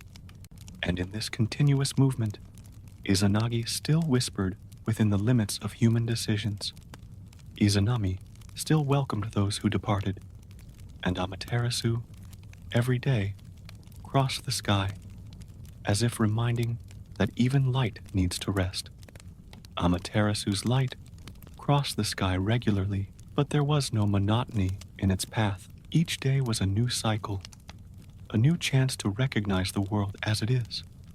And in ancient Japan, this constancy was celebrated with discreet gratitude. People did not ask for the sun to shine more, they only asked for it to return. And when it did, the people thanked it, not with euphoria, but with respect. The light was a gift, but also a reminder. everything that is firm today was born from something fragile, and no one knew this better than the gods who gave birth to the world. Amaterasu, Tsukuyomi, Susanoo, they all bore within themselves the marks of imperfection. They were deities, yes, but they were not invulnerable. They had feelings, reactions, limits, and perhaps that was why humans were able to relate to them, not as subjects, but as children who recognize in their parents a mirror of what they also are. Japanese spirituality never required certainty. It required presence, and this presence manifested itself in daily rituals, seasonal festivals, and visits to shrines. Each season of the year brought a celebration. Spring, for example, was not just the blossoming of cherry trees. It was a reminder that beauty always comes after the cold, that the delicate can endure, that even that which lasts a short time can be worthy of contemplation. And in the fall, when the leaves fell, no one ran to hide them. They let them cover the path, as if nature were telling a silent story. Death there was beauty too. It was a cycle. It was Izanami. Children grew up listening to these stories, not as moral lessons, but as inner landscapes. They knew that Susanoo had destroyed and then protected, that Amaterasu had hidden, but also returned, that Izanagi had failed, but then created. And they learned from this that mistakes are not the end, that there is always room for return, for reconstruction, for sincere gestures. Adults, in turn, kept the rituals alive, not out of superstition, but out of respect for what sustained them, because they knew that life depends on repetition, on rice planted with care, on water collected with caution, on words spoken at the right time. And even in the cities, where the noise seemed to drive away the gods, there was space for the sacred. Small altars between buildings, silent temples between busy streets, a space for pause, a space for remembrance. People passed by, left a coin, said a brief prayer, and returned to the rush of everyday life.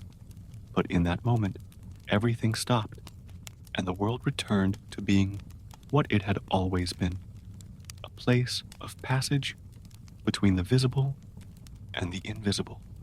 Among all these gestures, there was one that stood out, the gesture of the mirror. In the sanctuaries dedicated to Amaterasu, the most sacred object was not a statue. It was a mirror, because Amaterasu, upon seeing herself reflected, recognized herself. And this moment of self-recognition allowed her to leave the cave. The light returned because she saw herself, because I knew who I was, and the mirror remained as a symbol of truth. Not the external, absolute truth, but the intimate truth, the one that allows us to continue even when everything seems dark. When looking in the mirror, the devotee did not see a goddess. He saw himself, and in that image, he found the gods, because deep down, that's always been what it was about, remembering that the divine is in everything that lives with intention. And it is this intention that keeps Japan connected to its origins, not its geographical or political origins, but its mythical origins, the origins that began with two deities on a floating bridge, waving a spear over the chaos. They didn't know exactly what they were doing. They were simply trying to give form to the formless. They made mistakes, tried again, and moved on. And this inaugural gesture, repeated in every generation, is what keeps everything alive. Not perfection, but the attempt. Izanagi and Izanami, even when separated, still sustain the world. She, in the silence of death, he, in his creative absence, and their children, even in conflict, continue to teach. Amaterasu, with her steady light, Tsukuyomi, with his meditative distance, Susanoo, with his unstable strength, all of them, together, form not a pantheon of power, but a family of stories. And as long as these stories are told, even in whispers, the gods will not forget humans, and humans will not forget where they came from. In the dense forests of ancient Japan, the sound of the wind rustling through the leaves was often interpreted as the whispering of the kami. This was not spoken out loud, nor discussed. It was a knowledge that passed from body to body, more by sensation than by explanation. The spirits did not need sumptuous temples, an old tree trunk, a moss-covered stone, a damp dirt path that seemed to know exactly where to lead would suffice. People walked slowly through these places, not out of fear, but out of respect. There was a presence there, invisible, but clear, like the memory of someone who has already passed away, but still inhabits the space left behind. Japan was shaped in this way, not only with structures, but with empty spaces full of meaning. The emptiness there was not absence, it was an invitation. The older gods, such as Izanagi and Izanami, were no longer frequently called upon in daily rituals, but their silence permeated everything. It was like the backdrop against which the other stories took on color. Izanagi, the one who created the world with the sacred spear. Izanami, the one who gave birth to mountains and died creating fire. They were not in the daily details, but in everything that supported those details. They were like the soil.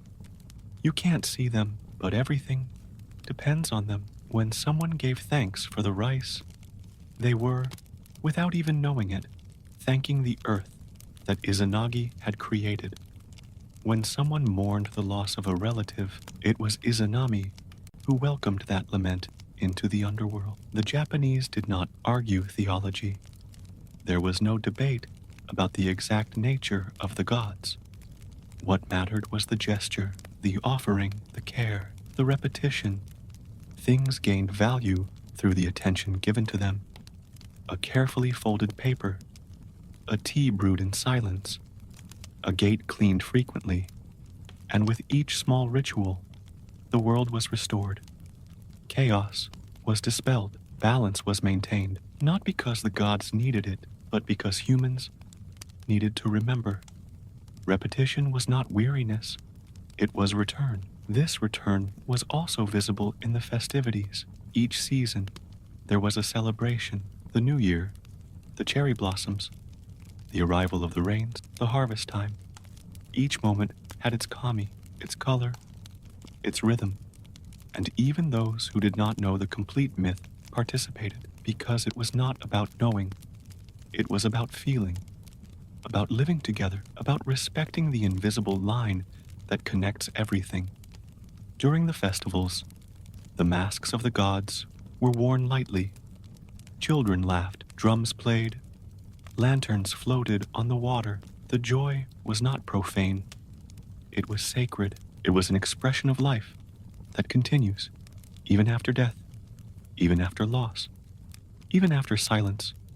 And in the silence, Izanami, always her, present in every farewell, guardian of the end, but also of the new beginning, because everything that ends leaves room for something new. In ancient Japan, no one threw away leftover food without saying thank you.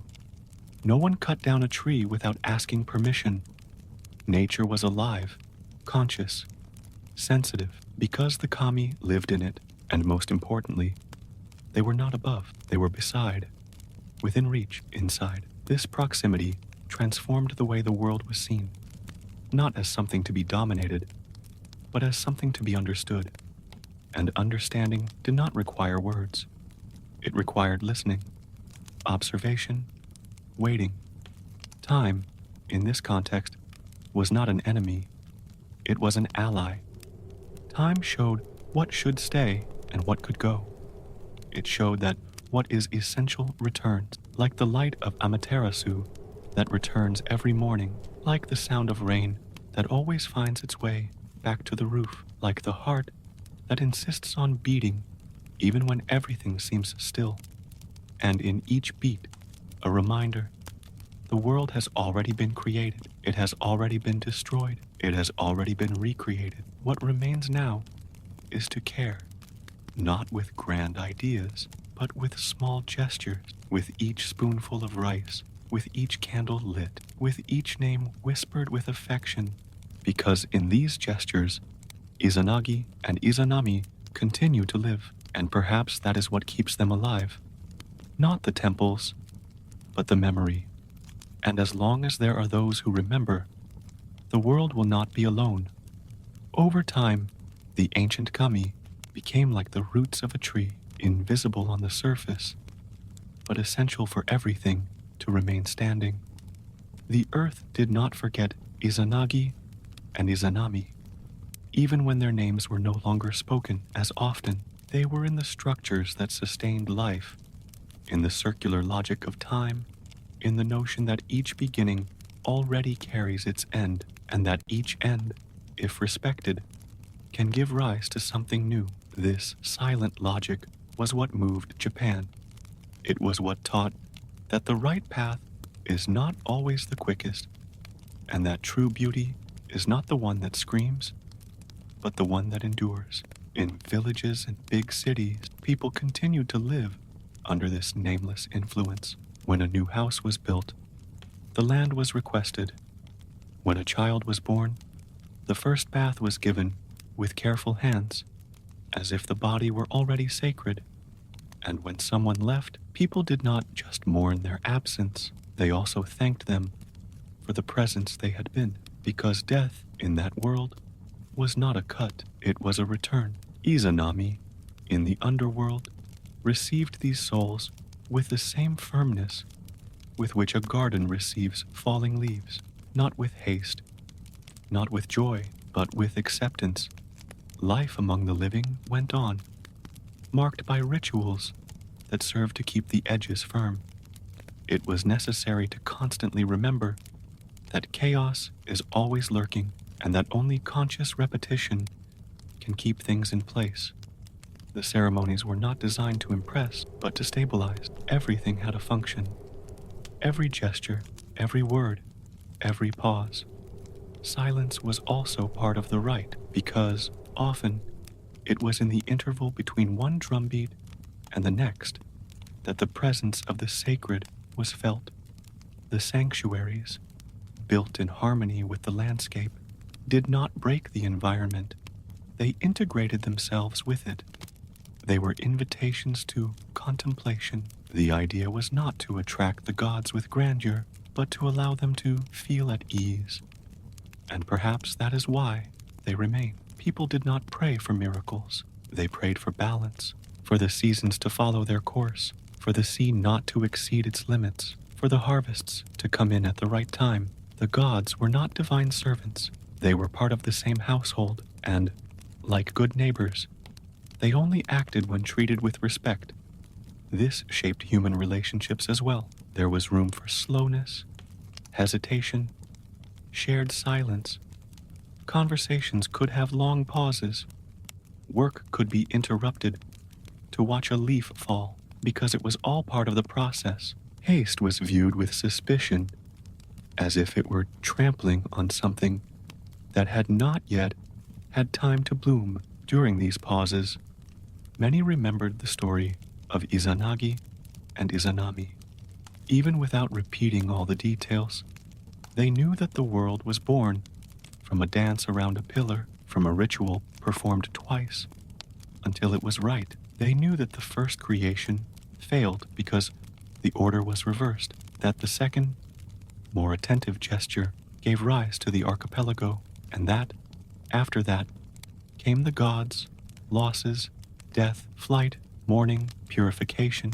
It was a story that said, in other words, that everything that is essential requires trial, error, patience, and that true birth comes after recognition, after failure, after pain.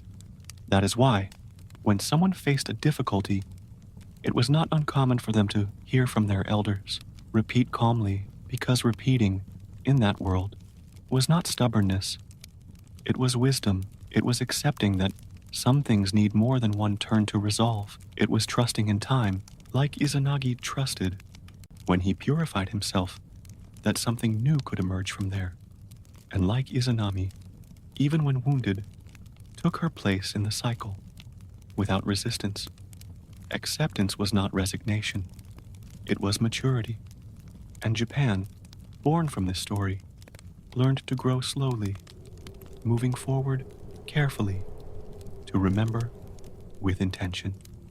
And meanwhile, the ancient gods were still there, not in the heights, but in the folds of everyday life, in the steam rising from the rice cooker, in the sound of bare feet on wood, in the sigh that precedes a gesture of affection. They didn't need to be invoked, they just needed to be respected. And so, even in the modern world, even amidst artificial lights and constant honking, there was still a space for the sacred, not as a spectacle, but as a presence. And in this space, Izanagi still observes, Izanami still welcomes, and the world, even though tired, still turns. Japan, even though it changed on the outside, remained faithful to the internal structure that had been shaped since the times of the creator Kami. The landscape could gain roads, buildings, inventions, but deep down, beneath each layer of concrete, there was earth that remembered. And the earth, in Japan, is never silent. It guards, it responds. When the train passes, the wind still carries the scent of ancient cedars. When the city falls silent for a moment, the sound of the bell of a temple, forgotten among the buildings, can be heard. The presence of the gods never imposed itself. It insinuated itself, discreetly but firmly. And in this interweaving of worlds, time went on. The concept of time there was more cyclical than linear. It wasn't about rushing forward. It was about turning with awareness. The seasons returned. Rituals were repeated. Losses gave way to new beginnings. Birth and death were not opposite extremes, but curves on the same path. People learned this from an early age, not with explanations, but with gestures. When a child died, it wasn't said that life was too short. It was said that it was a complete life, even if brief, because what matters is not the duration, but the cycle. And the cycle, if lived with intention, is never incomplete. In this view, mistakes were not deviation. They were part of the process. The world itself, after all, began with a mistake. The first union of Izanagi and Izanami was botched. The ritual was reversed, and the result was a deformed child. But that did not end creation. It was just the beginning. They tried again, and when they corrected the order, the world was born. The islands, the winds, the rivers, everything came after a botched gesture. And so, in Japan, making mistakes was not a shame. It was an opportunity. It was a chance to repeat with more care. This acceptance of imperfection shaped human relationships. Houses did not seek absolute symmetry. Gardens left blank spaces. Ceramics were repaired with gold when they broke, not to hide the crack, but to celebrate it. This technique, called kintsugi, perfectly reflected the philosophy of myths. What is broken can be more beautiful later, because it carries history, because it shows that it was touched by life, like Izanami, who after dying did not disappear. She became the guardian of the end. Her image was not of destruction, but of depth, of a presence that transforms. She had crossed the irreversible, and instead of trying to go back, she assumed her new role. The mourning rituals were a reminder of this. Instead of erasing the dead, they kept them close. Families visited the graves regularly. They left flowers, food, words. The dead were not in another distant world. They were there, a little more silent. And Izanami was the bridge to that place. She was not feared. She was respected. She was the one who received, the one who did not demand explanations, the one who knew how to wait. And so, in moments of pain, it was to her that one turned one's thoughts, even if her name was not spoken. Her presence was felt like the slight chill that precedes winter, like the shadow that teaches the shape of light. Meanwhile, Izanagi remained absent, but his absence was active. He did not interfere. He did not appear, but his order sustained the cycle. He was like a compass that, even though not visible, determined the rhythm of the music. His initial gesture, when he waved his spear over the chaos, was remembered every time someone needed to organize their own inner confusion.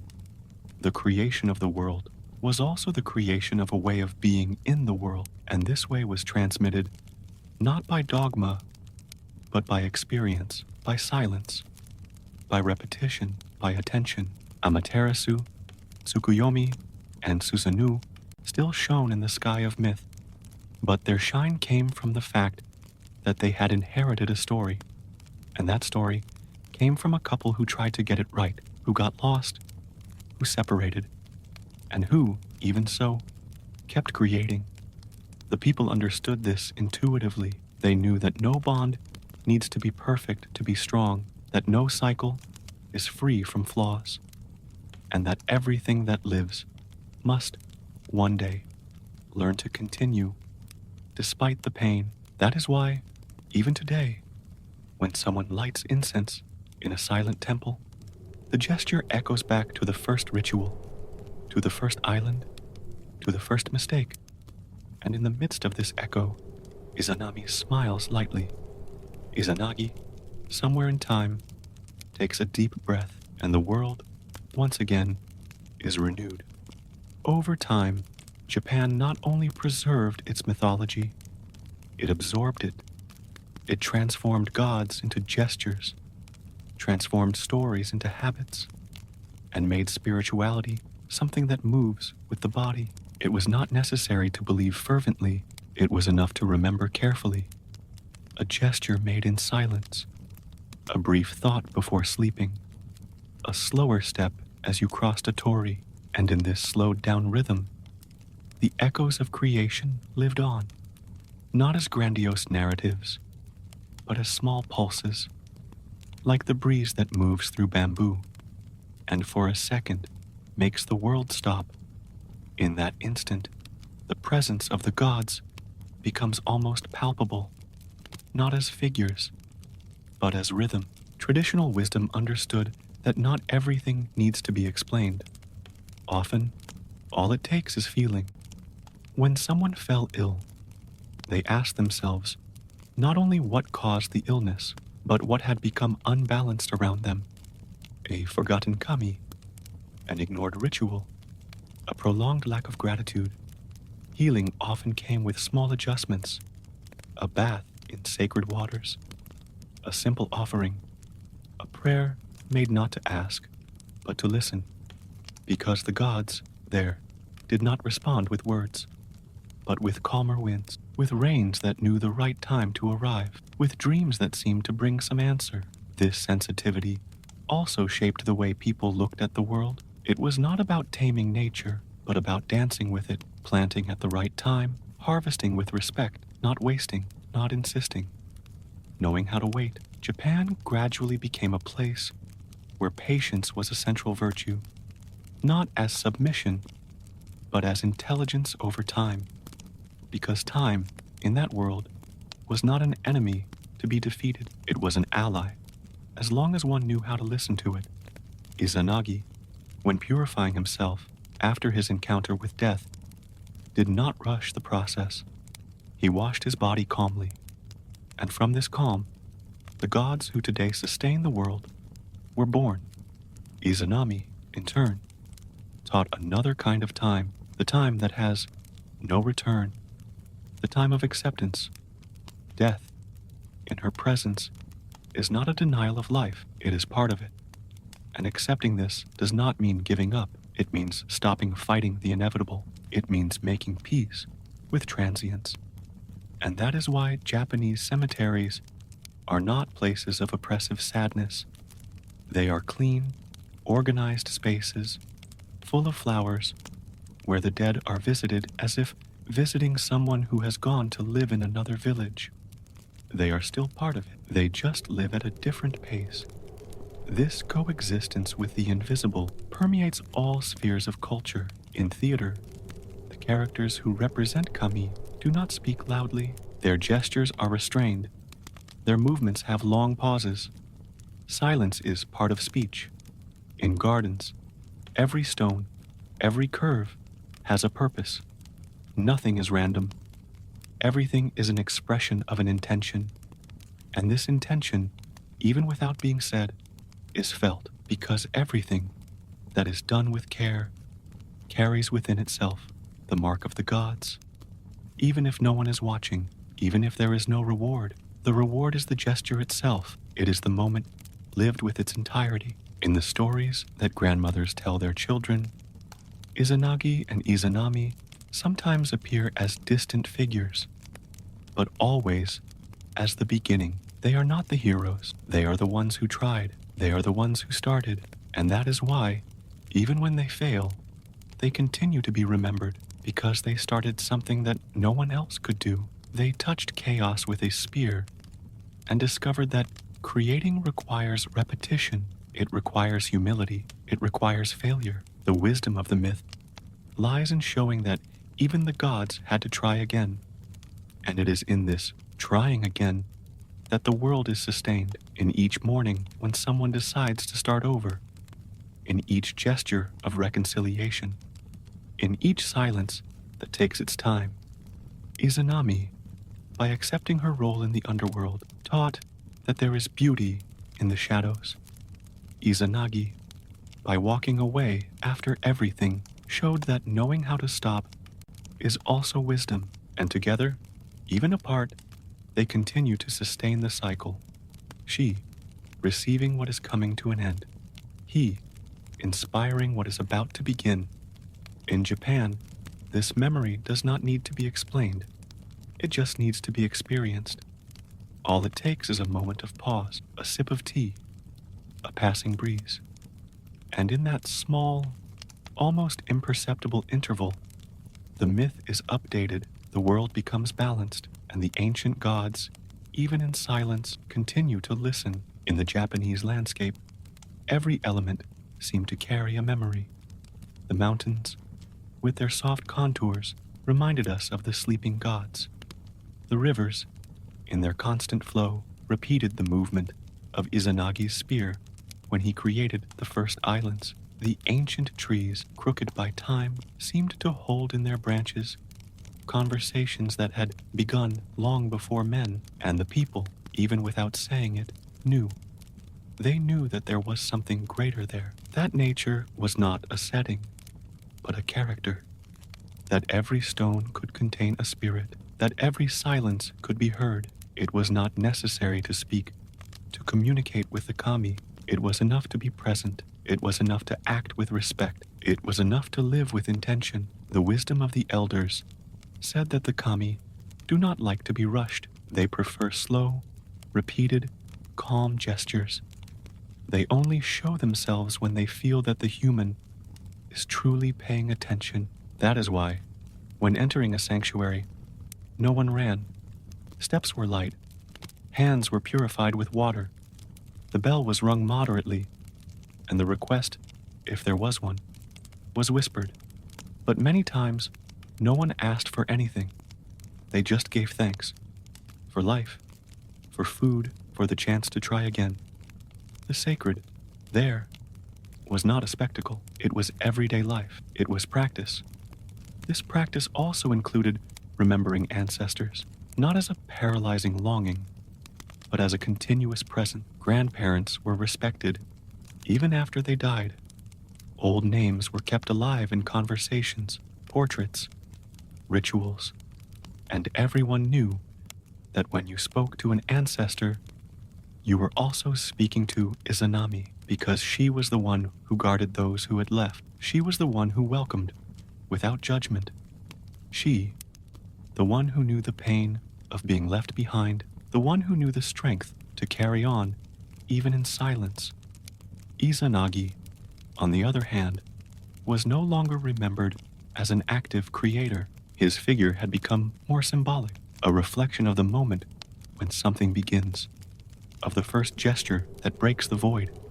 No one prayed to him, but each beginning evoked him, a new project, a new love, a new season. There was always something of Izanagi in these new beginnings, and if he made a mistake, he did not despair, because the mistake was part of it.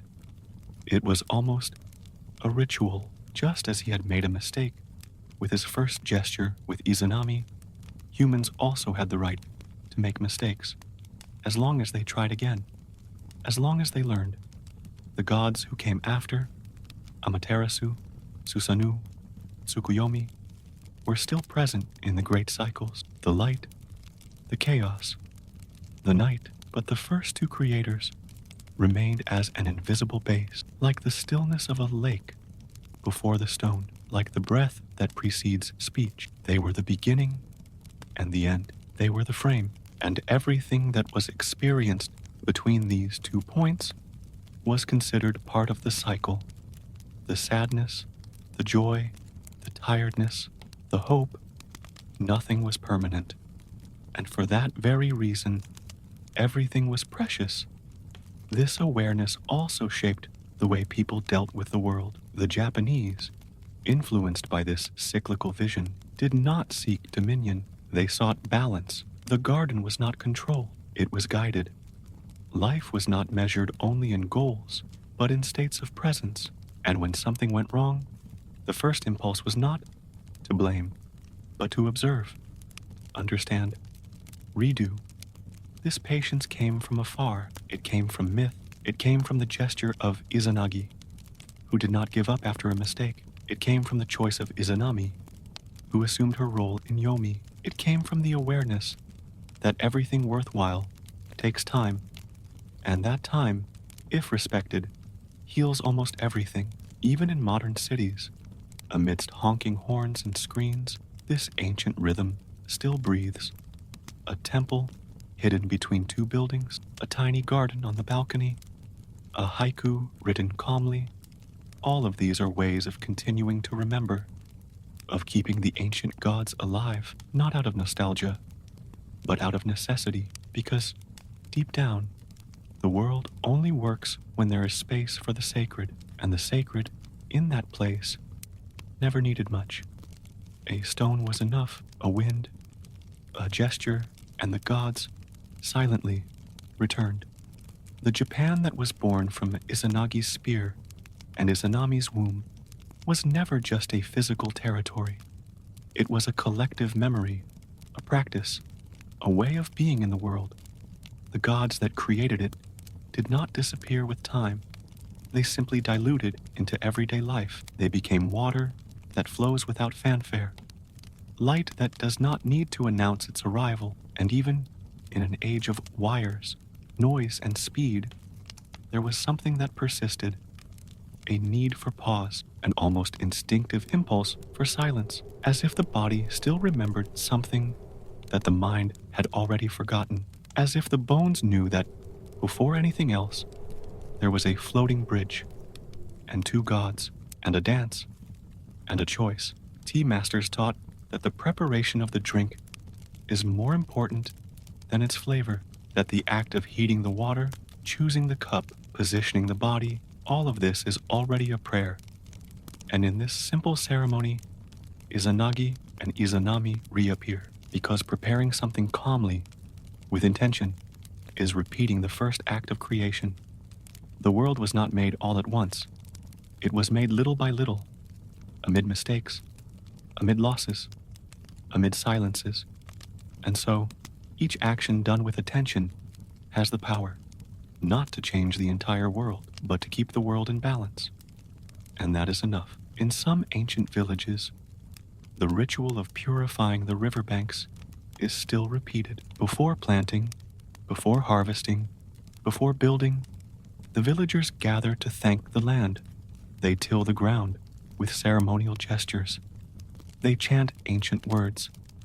They offer rice, salt, sake, and then, and only then, do they begin their work. They do not wait for the gods to appear in form. They only wait for them to be present, for them to accept the invitation, for them to share the moment. This is the logic of the kami. He does not impose. He approaches, but only if there is space, only if there is listening. The people learned that haste drives people away, that disrespect interrupts the flow, that arrogance breaks the bond. That is why, even without knowing the names of all the gods, they continued to respect them, because they knew that the world is vaster than what you can see, that there are forces acting silently, that there are stories stored in the dust, in the leaves, on the sides of the paths. And when you pass through these paths in a hurry, something is lost, not because the gods are offended, but because humans disconnect. They forget where they came from. They forget that before everything was chaos. And even chaos had its function. Izanagi and Izanami were not born in paradise. They emerged in the midst of the formless. They received a mission without a manual, and they tried. They made mistakes. They created. This, more than anything, brings them closer. They are not distant, perfect, unattainable gods. They are the ones who made mistakes before getting it right, the ones who lost before accepting, and the ones who kept going. And that is what teaches that it is worth trying, that it is worth starting over, that it is worth purifying oneself after loss, because it is in this new beginning that true creation lies. In the cycle of festivals, the people relive this teaching in each dance, in each offering, in each pause to watch the fireworks in the sky. They do not just celebrate the season, they celebrate the possibility of return, the chance to see the flowers reborn even after the cold, the certainty that time turns, that the end is not the end. It is a fold, it is a passage, it is a curve, and Izanami is on this curve, waiting, not as punishment, but as destiny. And Izanagi, distant, watches, not with guilt, but with reverence. In Japan, bowing is not a spectacle. It is bowing the body, it is lowering the eyes, it is being silent for a moment, and in that moment, everything is reconnected, because the floating bridge still exists, not in the sky, but between one gesture and another, between one word and another, between one breath and the next. And when someone crosses that bridge, even without knowing it, they repeat the first myth. And in that repetition, the world remains. In the last fold of the myth, the sound of the spear touching the waters still echoes, not as a distant memory, but as a continuous pulse. Creation was not an isolated event. It continues to happen. In every gesture, in every mistake, in every silence, the world was born from the effort of two gods. But it only continues because someone keeps it going, and that someone is not just the direct descendants, nor just the priests or emperors. It is everyone who, even without realizing it, lives with awareness. Those who light a candle before going to sleep, those who listen before responding, those who linger before a landscape, because living with presence is a form of prayer. It is a way of repeating the gesture of Izanagi and Izanami, not with a spear, but with the body. In modern Japan, electric wires crisscross the sky like the veins of a new era. But even among them, there is room for the old. The torii are still standing. The shrines resist among the shopping malls. The kami still walk among the people, disguised as breeze, doubt, silence. They were not expelled. They were absorbed. Japanese spirituality did not need to fight with progress. It found its place within it. Because it does not demand exclusivity, it demands attention. And attention can be practiced at any time, in any place. It does not depend on white clothes or a temple. It depends only on a true moment. The myths of Izanagi and Izanami do not end with a closed ending. They open up in a spiral because they were not made to entertain. They were made to sustain, to teach that the world is made of attempts, that the sacred is not in the spectacle, but in persistence, that the divine begins when someone, even tired, still tries to do it right.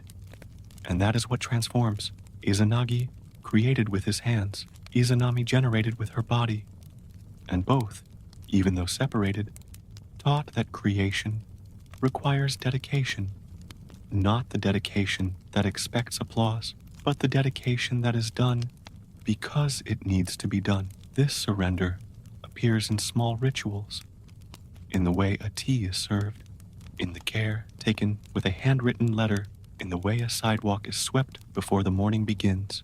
In each of these gestures, the presence of the ancient gods continues. They don't need a name. Intention is enough, because what connects is not the form, it is the care. And those who care, even without knowing it, keep the world in its place. That is why Japan continues to be a country where the invisible has value, where what is not said is as important as what is said, where myths are not used to explain, but to accompany. They do not answer questions. They teach us to wait, to observe, to repeat more carefully, and in this repetition, time turns, the seasons return, the flowers fall, the leaves are reborn, the world, like history, folds and continues. In the end, there is no climax, there is no resolution, there is continuity. Izanami is still in the underworld, guarding those who depart. Izanagi still watches from afar, remembering that to create is also to let go. Amaterasu still crosses the sky. Susanoo still learns from his mistakes. Tsukuyomi still walks the night. And you, who have come this far, are part of it too, because by listening to this story, you prolong it. By remembering these names, even vaguely, you keep them alive. And perhaps when you sleep tonight, you will take with you a little of the silence that sustains it all. There is no need to understand every detail, nor to memorize the events. It is enough to feel that there is something greater stitching together the days, something that does not appear but that remains. And as long as there are those who walk carefully, as long as there are those who stop to listen to the wind, the world of Izanagi and Izanami will continue to exist, not as a past, but as a base, as an invisible structure, as a bridge. And on this bridge now, it is you who walks. Good night.